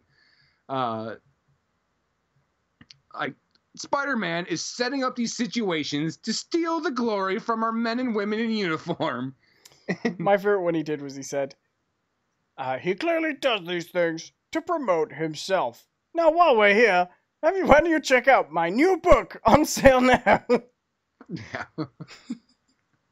I mean, it's clearly, it's clearly supposed to be a parody of an Alex Jones type. It's great character. Have you done the side quest for the live streamer yet? Yes. Screwball. Yeah. That was great. So, so Martin Lee starts to attack basically everything.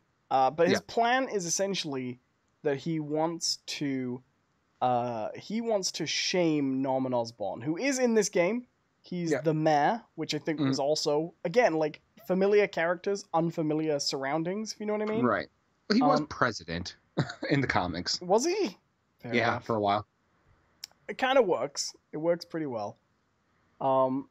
He's the mayor. He has a history with Dr. Octavius. He gets Dr. Octavius' experiment shut down just as it's starting to work. Yeah. And he's generally... He's Norman Osborn. He's very true to Norman Osborn. He's kind of a dick. But not like an outright bad guy, if you know what I mean. Right. He's clearly crooked as all hell, but he's not threatening the city or anything, you know? He's an evil businessman. That's Norman Osborn, right. You know? Or a crooked businessman. Mm-hmm. His motivations are actually, in some sense, quite pure when you get to the end, but, his methods maybe not. So Martin Lee wants to shame Norman Osborn and basically show him up for what he thinks he is. He wants to show the world that Norman Osborn is a criminal. And he basically learns that Norman Osborn has developed this biological weapon. And his plan is to steal it and release it, more or less. And that basically takes up most of the plot for a while. There are ins and outs of it. We're basically trying to figure out who he is and what's going on. But that's basically the story. We were also introduced to Miles Morales and his dad, Jefferson Davis, who gets killed by Martin Lee at the town hall. Did we ever narrow down where Insomniac comes from? California, yeah. Okay, so that's sad. Now I'm not gonna make this into a thing. Like I don't. I'm not, what is that? Virtue signaling or whatever. But there's a really poor naming choice they make in this game. So, like Owen said, there's a police officer named Jefferson Davis, right, who's also Miles Morales' father, who is very clearly a black man, and a pretty cool character, actually. I really liked him. Yeah. He dies. Sorry. Yeah, he does die. The problem is, for those who don't know, death written. He was marked for death. Oh yeah, he appeared. He might as well have said, "I'm 5 days away from retirement."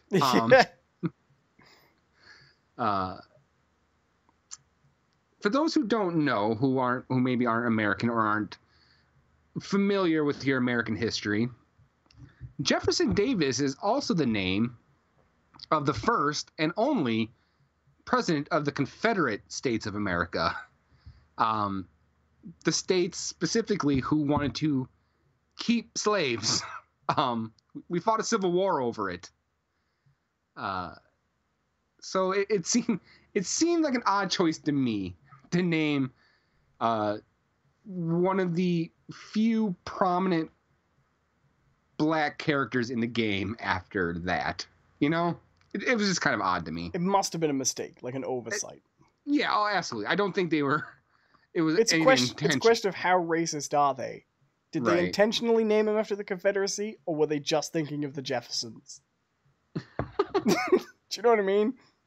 We don't think Insomniac's racist. It was just a weird oversight. Absolutely. Yeah. Anyways. Yeah, so Spider-Man goes to see Jefferson Davis be honored at the town hall by the mayor, where Martin Lee, he basically plants a bomb, right? It was a suicide bomb. Yes. Oh, yeah, of course, because it was that guy. It was it was the mayor's assistant, I think. Mm-hmm. Yep, it was suicide bombing. Because Martin Lee has brainwashing powers. And we're also introduced to Miles Morales, who we discover is quite a hero in his own right. Yeah. And Jefferson Davis is killed. And this is where I wish, realistically, I knew this was never going to happen, right? But there's a brief moment in the game where I thought they might pull a switch, right? And it's right after the bombing, because Peter's there and Miles is there and MJ is there, and the bombs go off, and you see Peter laying on the ground, incapacitated, MJ hovering over him, like yelling at him to wake up. He almost looks dead. Right. And Miles is laying right next to him. They're looking at each other. Yeah. Right. And I thought, oh man, are they going to find a way to change it up? Is Miles now going to take over for the rest of the game? Like, there was a brief moment, because I want to say, like, in the Ultimate Comics, the way they introduced Miles, it wasn't even a spider bite, was it? I thought he received a transfusion or something. I don't remember. I'll be totally honest. I did read the Ultimate Comics, but I stopped reading quite a bit before then. For those who don't know, Miles Morales in the Ultimate comic line took over as Spider-Man when Peter Parker died in those comics. Although he is in the mainline comics now. But it's the same Miles Morales, funnily enough. It's a universe compressing thing. Right. It was the was it the last Secret Wars? Yeah, it combined the universes. Yeah. And Miles Morales, I believe, at the moment, is aware that he's from a different universe. Yes. In fact, that was a running thing with the Champions comic line. Because all those characters are kind of aware that a lot of them aren't from either the universe or that timeline. It's kind of interesting. Yeah. So they just don't give a shit. Well, they're just like, well, we're here. Yeah, this is the universe now. Get used to it. Like, right. what else are you gonna do? Yeah. It's like, oh, we gotta get back. How? I don't know. But yeah. No, they don't pull the switch though. But I was also wondering if they would do it. But the problem with that would have been, how do you then work into the story him getting spider powers without it seeming weird and like rushed? That's what I was thinking. Like my first inclination was transfusion. There's something about a blood transfusion. Oh, like he dies. Peter Parker dies and Miles needs an organ transplant. Something like that. And he gets the organ transplant from Peter. Mm-hmm. And then, of course, whatever abilities that you have put into Peter at that point, by transitive properties through his liver or something, you know, he gets his advanced web shooters. Well, I at that point, I imagine they explain it away as like, because MJ knows, right? MJ knows that, right? Like, well, you're Spider-Man now. I think that would have been great. I would have loved that. I would have loved it. Yeah. But you know who wouldn't have loved it? People who bought the game. Oh yeah. Oh God. Oh my God. I don't even. No, I do want to think about it. Can you imagine how horrible that outrage would have been? Yeah. If they never once hint at the fact that halfway through the game you would then be playing as a black character with the way Gamergate and all that shit is. Oh my God, it would have been horrendous. It would have been worse than Metal Gear Solid 2. Mm-hmm. Oh, without a doubt. Without a doubt. I mean, the thing about Metal Gear Solid 2 is that people were pissed because, we're not playing as Snake, right? The amount of outrage over this, tied with the racial differences, would have been, just, yeah. I'd have loved it though. Oh yeah, I'd be so on board. Because you don't really get a genuine surprise these days very often. No. I still like the Vulture in Spider-Man Homecoming. That was my favorite surprise in a film. Because I just didn't see that coming. It was great. Him being her dad. I like that. So Miles Morales' dad dies. There's a kind of a lowest point of our character's moment. And then around about this point, it becomes clear that Dr. Octavius is also having a bit of a hard time. Because there's this interesting bit, all the way up until... You go visit Dr. Octavius a few times, and they talk about Norman Osborn pulling the funding and things like that. But then over, like, the next period of the game, he just keeps calling you. And he's like, I'm working on something. I got something great coming up. Don't come look, but it's great. And then when you turn up, he's basically, like, changed the whole project. Because I should say they were working on making prosthetic arms. You also find out, quite interestingly, a nice motivation. Dr. Octavius has a degenerative muscle disease. So he's losing his ability to control his own body. Right. Which I think is interesting. And they're working on these prosthetic arms. And Spider-Man continues to investigate the demons. I don't think any real plot points of note happen for a little bit until they take down Martin Lee, really. Yeah. Well, when they take him down, they introduce the what the Devil's Breath actually is. Oh yeah. It is a biological weapon, but it was intended to be a cure for a disease. Yeah. The disease that Norman Osborn's wife had, because Harry Osborn is away right now. They do mention a couple of times that he's away in Europe. Air quotes. But well, there was something fishy about that. Yeah. But I thought he was dead. I straight up when they talk about that, and especially when you do the MJ level where you have to sneak around Osborn's planet, I thought for sure the reveal was that Norman had him killed. Yeah, me too. For continually bugging him about his fucking research stations. But that is something that really made me laugh. You speak to Norman Osborn and he's like, oh, well, you know, Harry will be back from Europe soon.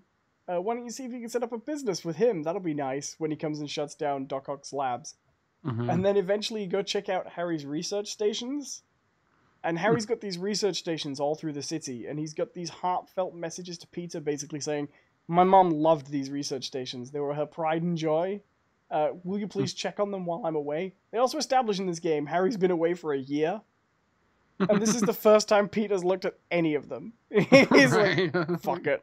I don't really need to do that. Just leave it. It'll be alright. I actually like those missions, though, because they're all a really specific kind of mission, which is... Alright, we'll get into that after the story. Sorry. Yeah. So that you take down Martin Lee eventually. It takes a while, but you take him down. And he gets sent to the Raft, which is the super prison. Raft. Yeah. Meanwhile, Dr. Octavius reveals that he's basically been putting all his technology into inventing the Dr. Octopus arms. Who saw this coming, eh? Nobody was surprised by this. Dr. Octopus is alive and well. He's invented the Dr. Octopus arms. But he's still pretty much a nice guy at this time. I mean, he's genuinely likable, Dr. Octavius. You start to see some cracks. You do. He's pushed by the disease and he's angry at Norman, but he's not evil by any stretch, I think. I actually really like the scene.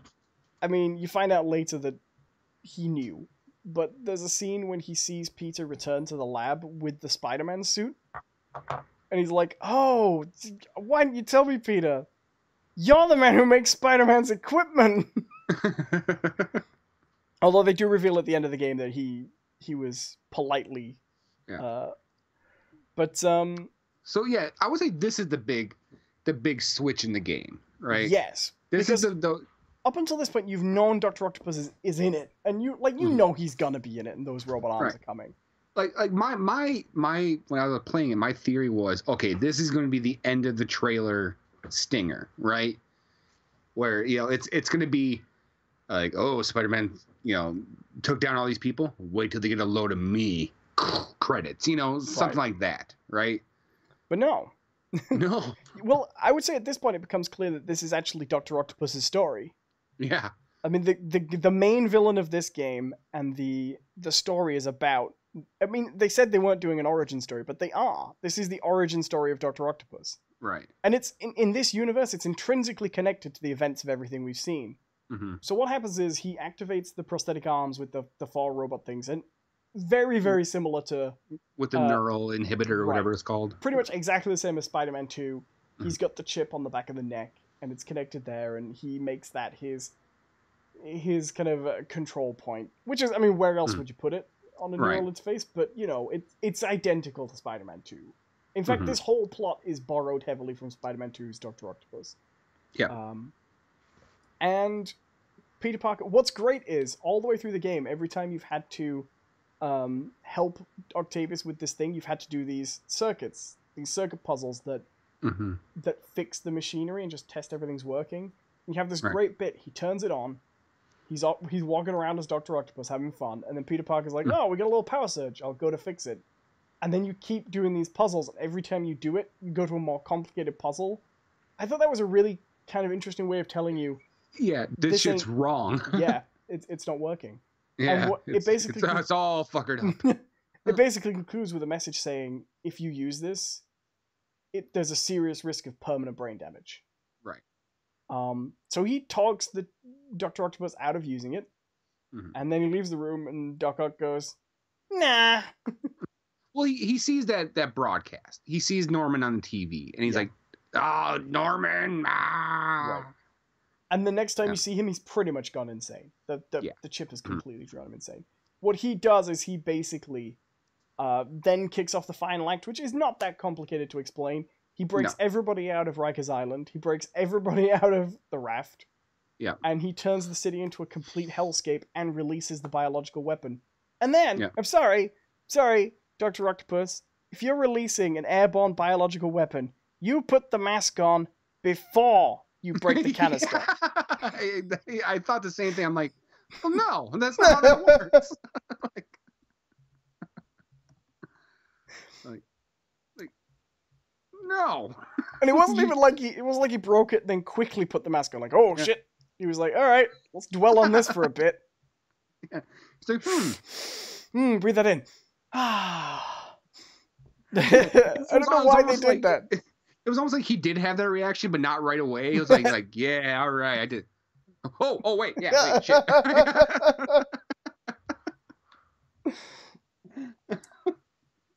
Yeah, which is a weird bit, but yeah, that basically kicks off the final act where you have to take down the Sinister Six, 2 by 2, which is a really funny. I loved that was a it. really good idea. Well, what it means is you don't have to deal with too many of them. Right. It doesn't take ages, but I mean, there's really only 2 by 2 fights because you fight Mr. Negative and Octopus separately. Mm-hmm. But they do give almost all of them a lead up mission. Yes. I actually really liked Scorpions. That was a very Arkham inspired bit. Oh yeah, that's exactly what I thought. I'm like, oh, Scarecrow. Yeah, but it was fun. Yeah, it was a good time.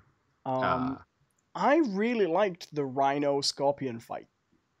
I wasn't so much a fan of that one. That was actually kind of one of the low points for me. Because at no point did I feel challenged in it. No, although I think it's fair to say the Miles Morales Rhino section is amazing. Yeah, that was really cool, except for the fact I couldn't.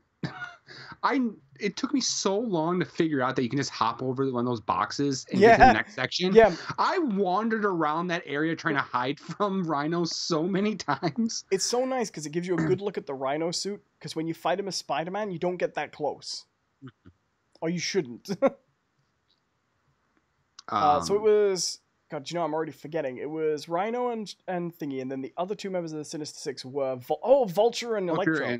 That was a great fight. That was a great fight.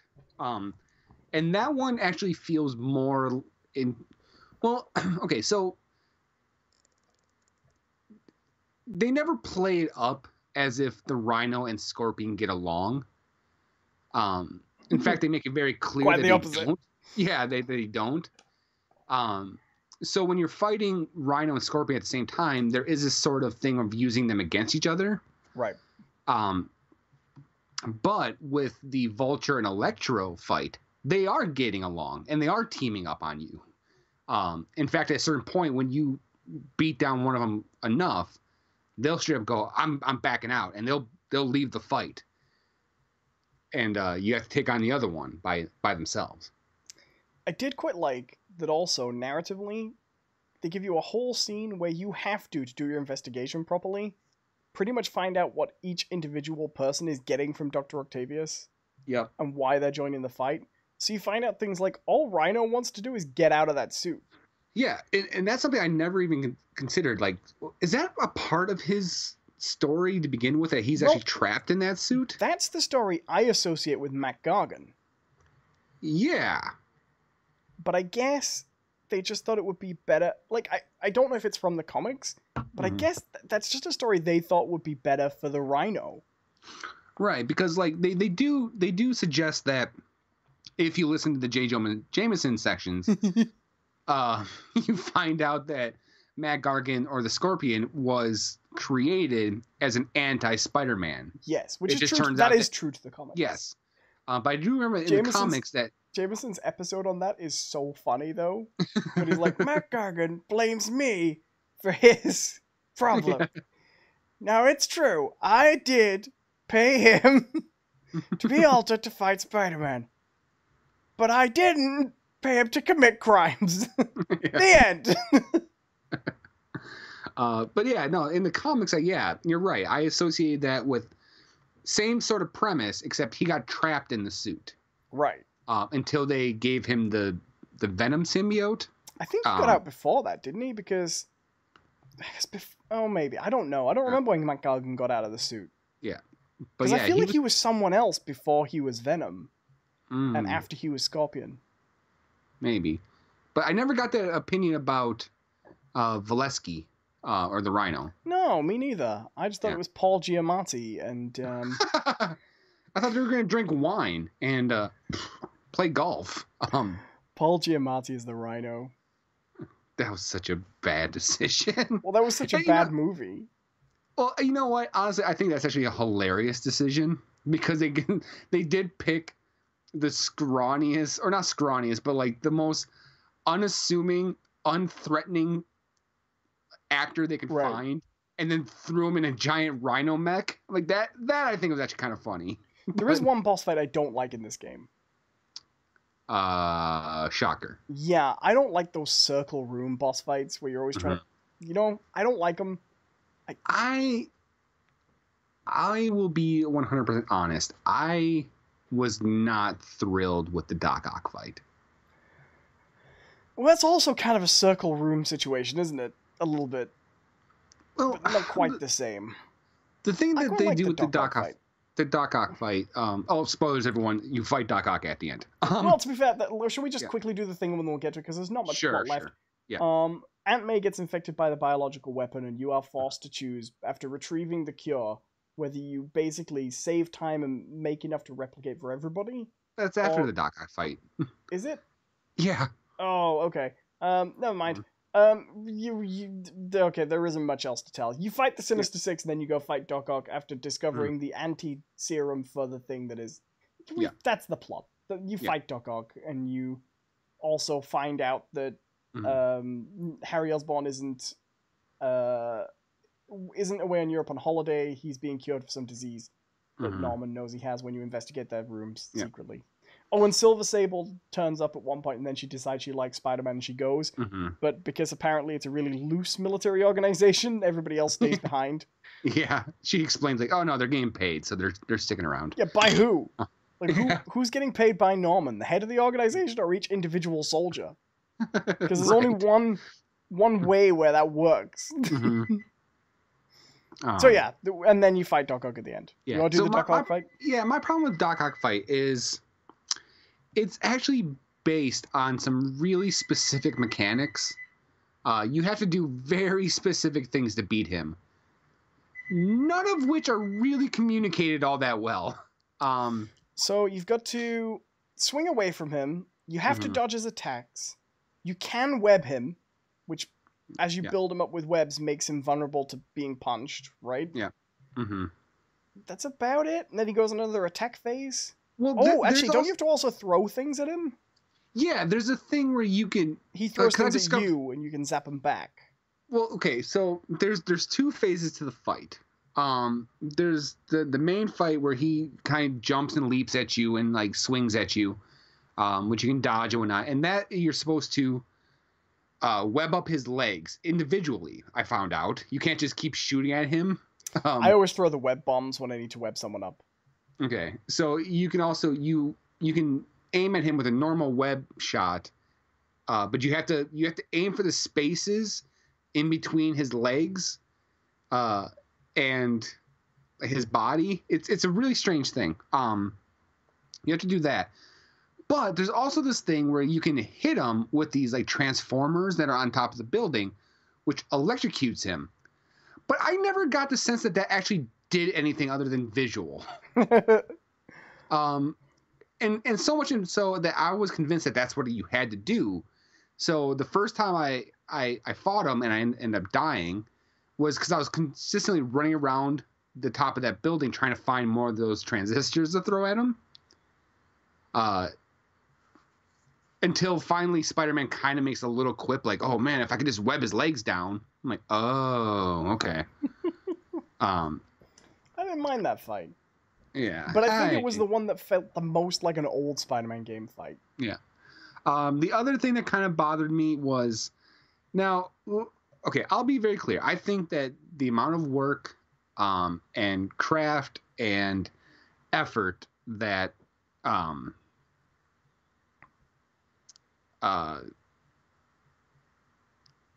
Insomniac has put into this game is astounding.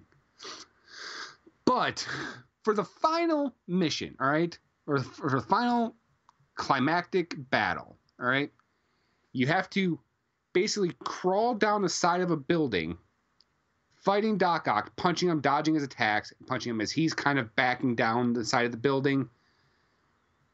But they never think to add a second animation to it. Yeah.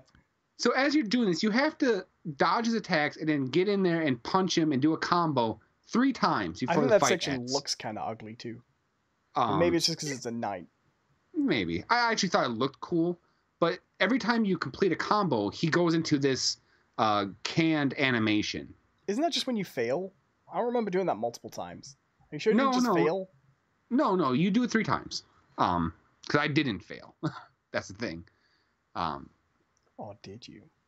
No, I didn't. But he does this thing where once it goes into a canned animation, he goes like punch, punch, punch, and then he does this like weird flip kick where they zoom in on his foot, slow motion going around. But they do it like 3 times. And they do the same animation all 3 times where by the time the 3rd time happens, I'm like, okay, you actually took me out of this. Right. Out of the dramatics, because you just redid the animation over and over and over again. And it's a shame because the thing that this game really has going for it is its level of polish overall.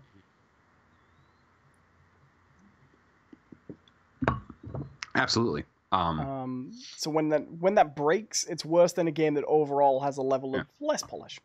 Mm-hmm. Like this is when people talk about things like Nintendo polished. You know what I mean? Yeah. This is the kind of thing they mean.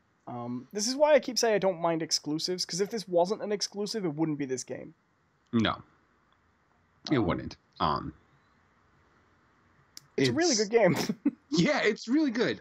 So there's some fun stuff they do with the story. Oh, not I well, would you say beat fun. Dr. Octopus, and you get a great ending with him. Like I thought that was touching. Not not nice touching, but you know what I mean. Like that ending was sad. Yeah, and you know what the ending does? Both sort of endings, I should say. We'll get to the ending soon, but the ending of the Doc Ock story, really, and even with the Martin Lee character, it really plays into who Spider-Man is, right, and the importance of Spider-Man. Right. Spider-Man is, by all intents and purposes, the anti-Superman, in the sense that all the major stories involving Spider-Man, all the memorable ones, the most important ones, are based on this idea of doing the right thing even though there's a cost. Right. Right? And having to face that cost, right? Absolutely. He loves Doc Ock. You know, he loves Dr. Octavius. He admires him for his brain. He even says, I worshipped you. You know, I worshipped you as a scientist. But I knew I had to bring you down. I couldn't let you succeed because you're hurting people. I had to kill my hero. Or not kill, I had to take down my hero because he fell from grace. Which is very important. And even as Doc Ock is like pleading with Spider-Man, like, let me go. Like, let me go. We can fix the neural processor. We can make the arms work. Like, my body is failing. Like, if you throw me in the raft, all you're doing is imprisoning me, not only in jail, but in my own body. You are right. You are sentencing me to a fate worse than death by doing this. Please let me go.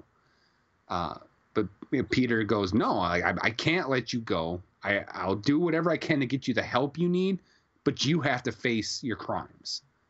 And he's too dangerous. He's explicitly too dangerous to be let out at this stage. Mm-hmm. There's also a really interesting bit in that he almost reaches him as well. Yeah. And then he kind of oversays one thing because he sort of finishes on blackmail. Yeah. You know, by telling him, oh, your secret will be safe with me, you know? Mm-hmm. And it kind of reveals that he's not any different. He's not like free of the neural interface. Right. It's a great moment. No, I totally agree. The whole thing of with great power comes great responsibility is at the core of the Spider-Man character, not just because it's a catchphrase, but because Spider-Man is the character who consistently suffers for doing the right thing. And that's what his stories are about. No, don't get me wrong. When I said he was the anti-Superman, I still love Superman. But his stories generally are not surrounded the idea of consequence for what he's doing. Right.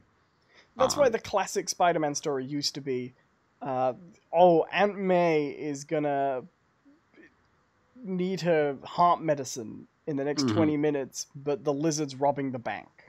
Right. What's the right thing to do? And it ends on Peter Parker making that choice. Yeah. Ultimately. So, yeah. As Owen said, Aunt May did get infected by the disease that Doc Ock released. And she doesn't tell him. She doesn't tell anybody. She doesn't tell him.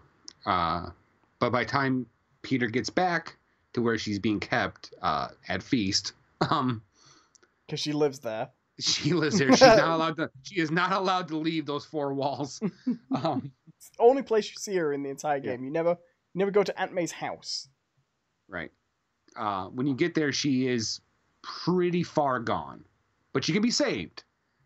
She can be saved if she got the antidote right then and there. But a scientist that you've been working with who helped develop the disease in the first place says, hey, we need like 45 minutes to an hour to synthesize more of this antidote. Right. So if you use it all right now, we can't help anyone else. So Peter is at Aunt May's deathbed, essentially, and she is dying. And she reveals that she knows that Spider-Man is Peter in a real touching moment where she's like, she goes, take off your mask.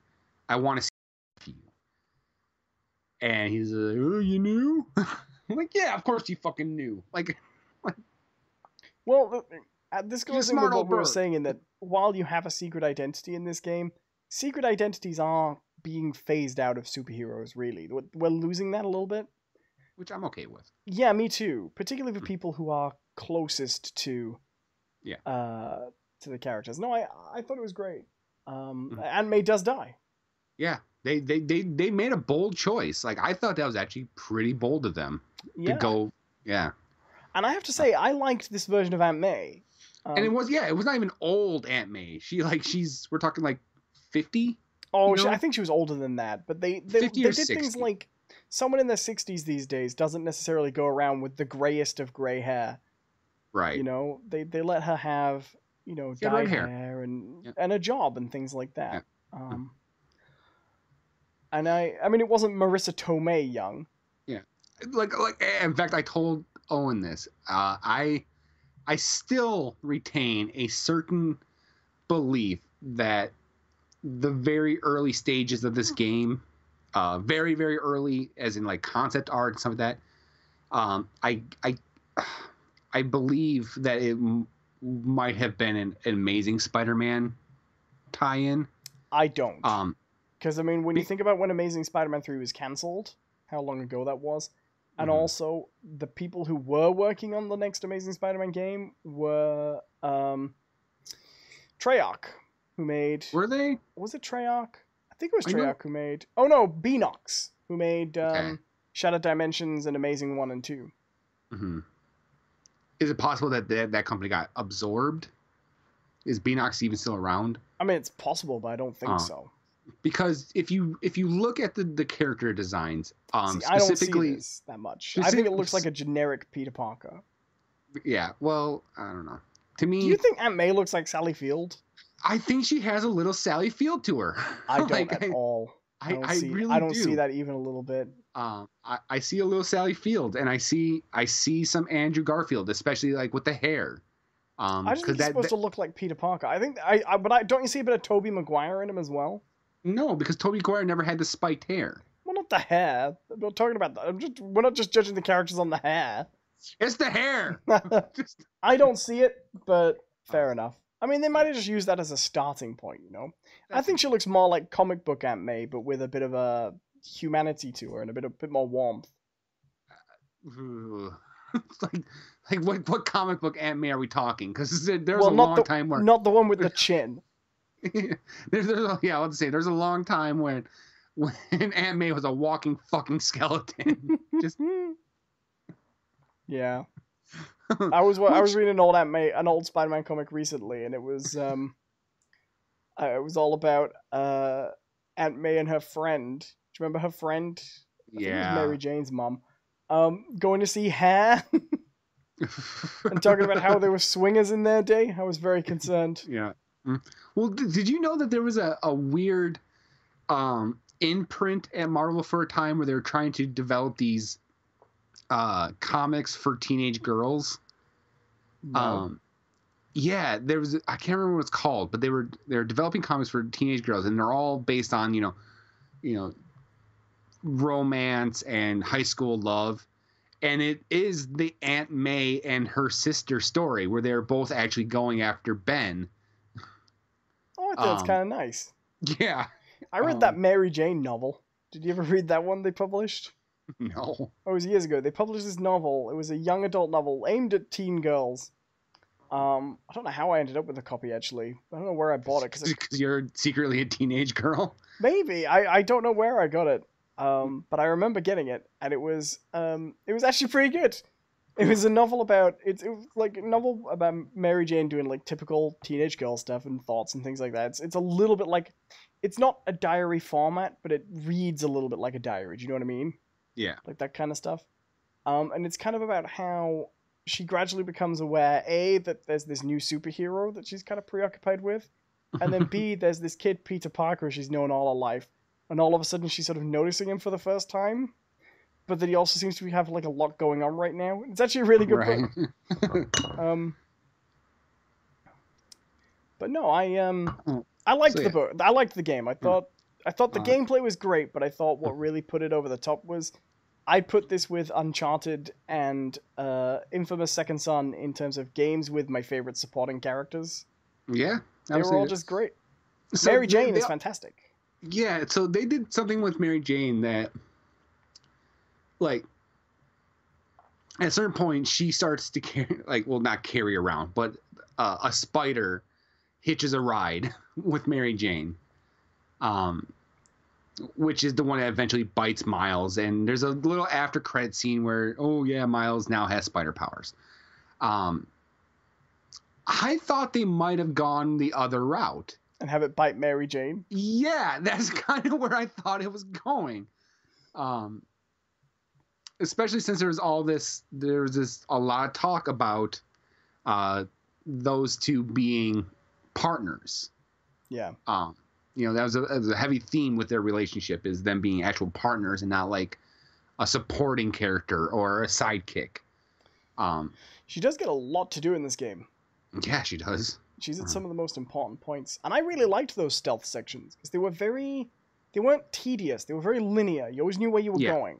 Yeah. Like there was only one bit that I think really I had a hard time with, and it's when Mary Jane's in that stealth section in the Sable base, and it gets to a bit where you've got to cross a road past some trucks. Oh, okay. That confused me for a little bit. I did actually get run over by one of the trucks at one point. No, I liked it, and I loved the scenes where the characters were together. Like the scene where just after he saved them all from the burning building and Miles goes to get water, is great.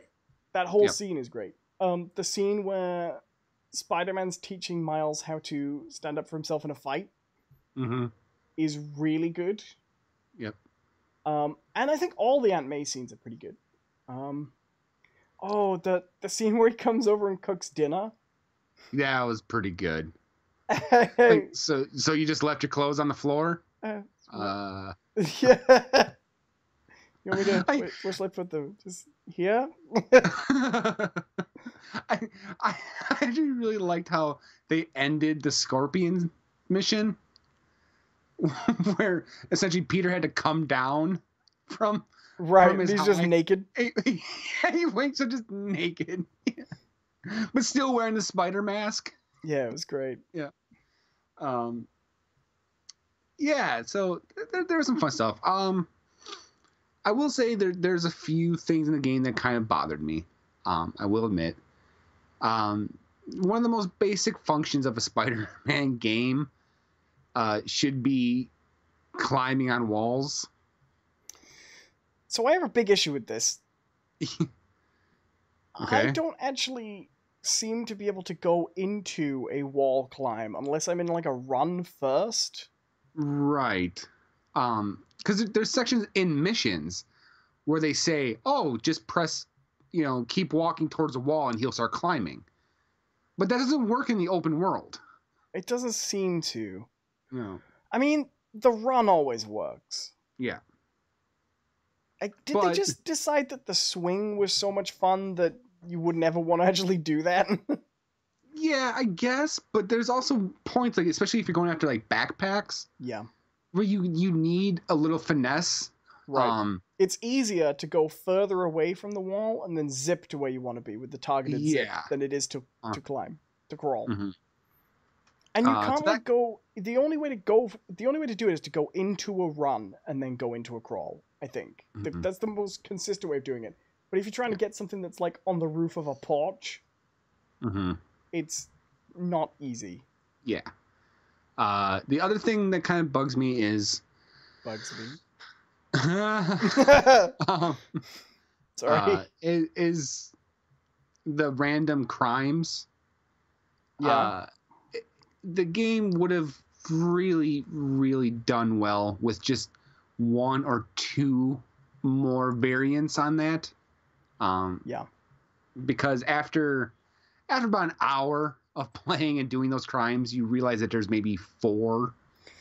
There's one I really don't like as well. And they just kind of dress it up a little differently. Yeah, there's one I really don't like as well, and it's the one where you have to get people out of the burning cars in time. But it's not always clear you're in one of those, and then suddenly you get to the car and you press the button and the car explodes.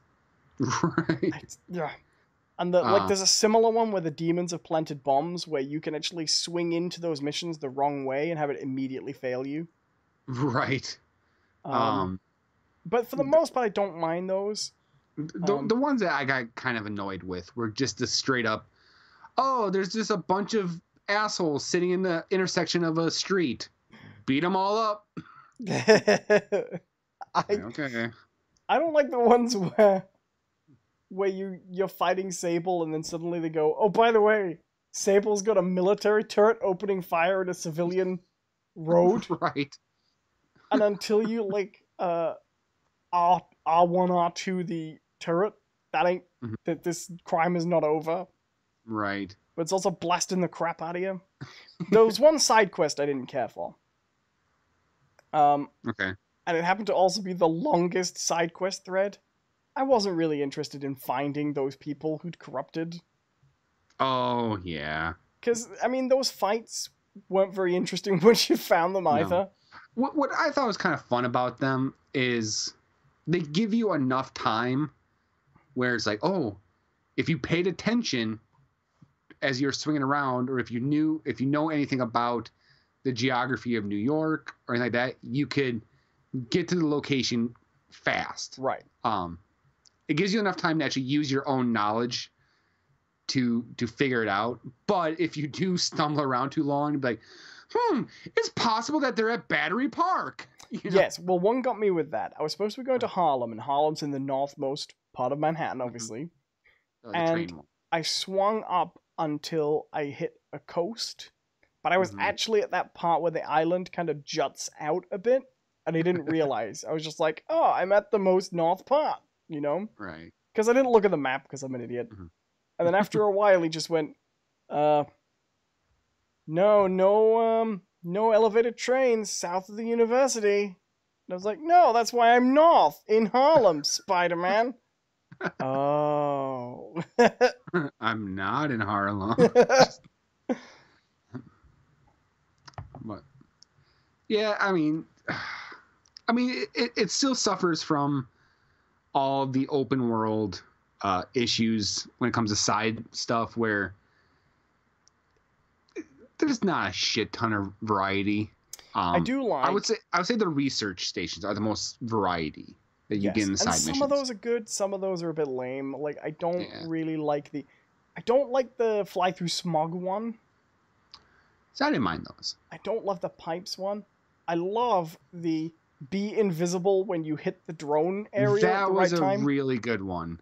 I didn't care for the rip the vents off the building one. No, I don't like that one. What did you think of the turn off the billboards one? I thought that was okay. Yeah, some are fun.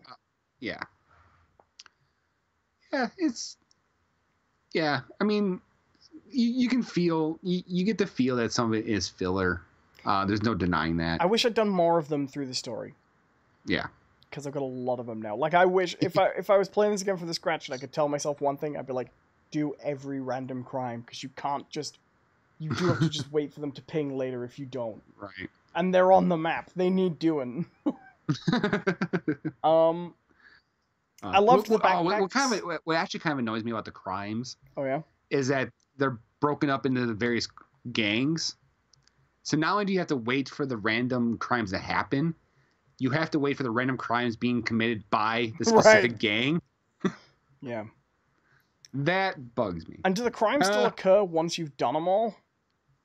Yes, I believe they do, actually. Oh, God. Have you finished the Taskmaster stuff yet? Because I haven't. No, I haven't. Have you? Okay. I'm going to risk a spoil for you. All right. Have you had your first random fight with the Taskmaster? Yes, I have. I think I got like half of the challenges down. Mm-hmm. And then he says, what he says, that he's studying you. Yeah. He looks a lot like Dr. Doom, doesn't he? He looks like the Taskmaster. Well, I know, but he also looks a lot like Dr. Doom. Mm-hmm. Does Dr. Doom look like the Taskmaster? No. Well, I mean, yes, they both have like a mask, but the Taskmaster's mask is more overtly skull than Dr. Doom's, I would say. Fair enough. And they have a hood. They have a face mask and a hood. But so the game actually kind of, I told Owen this, but the game kind of betrays itself a little bit because when you first come across these challenges, it's like, ooh, mysterious individual, unknown. Who could this possibly be? If you hit the fucking menu button, it'll say Taskmaster challenges completed. It's great. I was like, oh, okay. They do that in Arkham City with Azrael. Yeah. It's very, very similar. So, well, we went on that longer than I thought we were, so I don't think we're going to get to much Marvel. Yeah, we'll talk about it next week. Yeah. But no, I liked it. It was great. No, yeah, Spider-Man's great. It's one of the few games where I can wholeheartedly say, don't wait for it to come down in price. Go on and get it. It's fun. It's worth the money. There's definitely enough content and enough enjoyable content to justify a $60 price tag. But I think it's worth mentioning, if this is the kind of thing that's of concern to you, I have noticed that Gamergate are very upset that Mary Jane isn't sexy enough. Oh, and also the reveal of the black cat in the trailer. She is also not sexy enough. Did you like that at the end of those black cat missions, it was all a fucking con to trick you? Yeah. And that all those cats you were collecting were to help her rob the police evidence lockup? That was pretty funny. I loved it. Although I hated the suit that you got for the ugliest fucking suit. This looks so much better on you. Will it? I don't think it will. I wasn't wrong when I sent you. I was teasing Owen with it. I'm like, oh yeah, I unlocked the black cat suit. Oh yeah, what is it? And I sent him a picture of the GIMP from Pulp Fiction. Pretty bad. Did you have a favorite suit? I thought that the new suit was awesome. The advanced suit with the white spider. I think that's an awesome suit. As for the unlockable ones, I liked the Secret Wars one with the blue spider, because if you look closely, it is actually like the Miles Morales suit, just with a blue spider on it. Fair enough. It's the black suit with the red lines in it. Right. Which I really like. Ben Riley. That was just kind of fun. It was just kind of fun rolling around in that really shitty Ben Riley suit. I think that's probably the most obscure in the game as well, right? Are you kidding me? Like, no. I like that there's that armored Spider Mark 1 suit, and then they give you the Doc Ock suit, which is clearly based on that design. Yeah. So you end up with two of those, basically. For a brief second, I thought it was the same suit. I'm like, wait. Yeah. I unlocked this. Like, what? And did you have a favorite suit power? My favorite suit power? I like the electric gauntlets. They were pretty good. I really like those. I like the spider bloom or the web the spider bloom. bloom's great. Yeah. All the homecoming one, the spider bro. I never used it. I never used that one. Zaps everybody. It's great. Yeah. Did you get I completed most of the game, and then I was doing some bases, and I realized I had some skills to unlock and some gadgets. Have you unlocked all the gadgets? For the most part, yeah. Have you got that last one that's way, way, way overpowered that makes everybody float in the air for like a minute? Yeah. Yeah. So yeah, I think I asked you during one of your streams. Or no, maybe I just mentioned it. Were there any suits? I mean, there's one suit in particular that you were really surprised didn't show up. Yeah, there was actually. There were a couple actually with all those various iron spiders. Well, the various like spider armors. I was actually quite surprised. Maybe it's just because in the 90s this was way more popular. I was really surprised that we didn't get the classic armored like spider the suit, silver one with the shield. Yeah, just because we had all the others, you know. Right. That was when I was surprised at. The one I was most surprised by, I will say the one I was most surprised by, and then I'll let you take over. Because they always put it in for laughs. I was surprised we didn't get no Amazing Bagman. Yeah, we didn't get no Amazing Bagman. We didn't get the symbiote suit. That was also a surprise, but I think that's because they're planning on putting Venom in the sequel. Because if you look at the tease with... Yes. That is the symbiote, right? Yes. So yeah, no symbiote suit.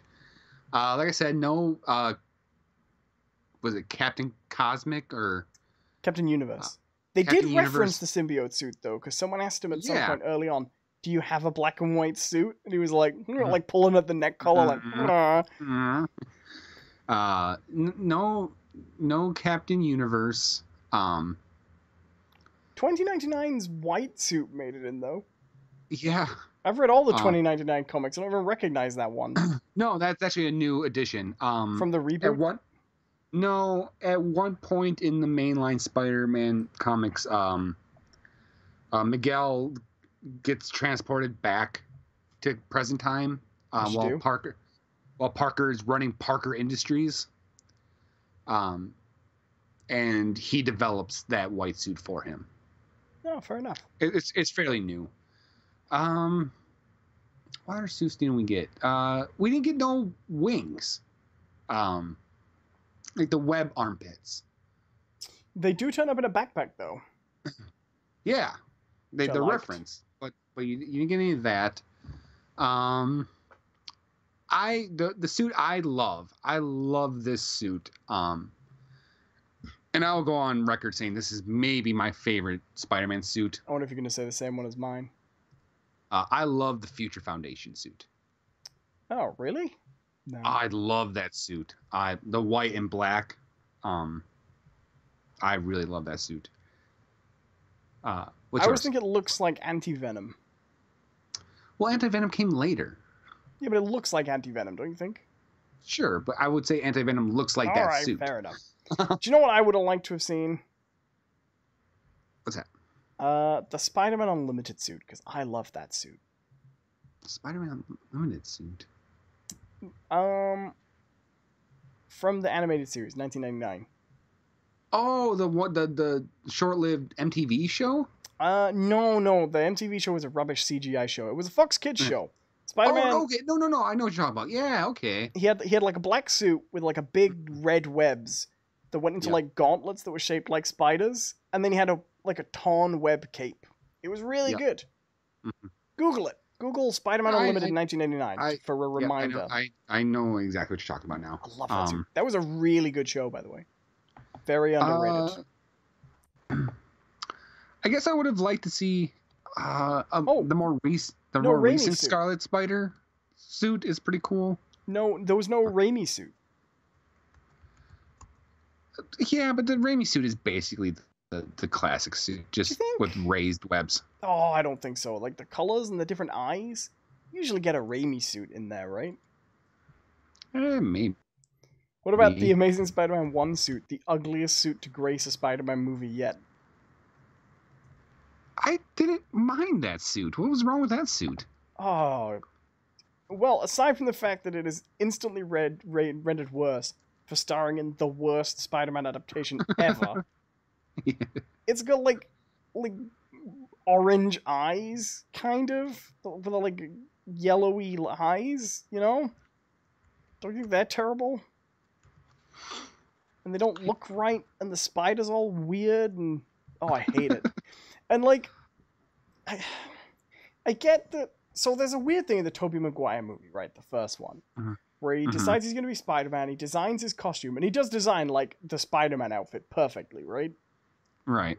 But then he goes to be the wrestler, and he's just got like a jumper and some jeans, and it's like you can see where he spray painted a stencil on it. It looks ridiculous. And then the next time you see him, he's in like the perfect, beautiful Raimi suit. Right. And they never explain it, and that is a problem, right? Mm-hmm. But it's somehow worse in Amazing Spider-Man when they try to explain it, and it still comes out looking like a movie quality suit. Right. You're like, no, if you made it from home, it should have looked not that good. Mm-hmm. I hate that film.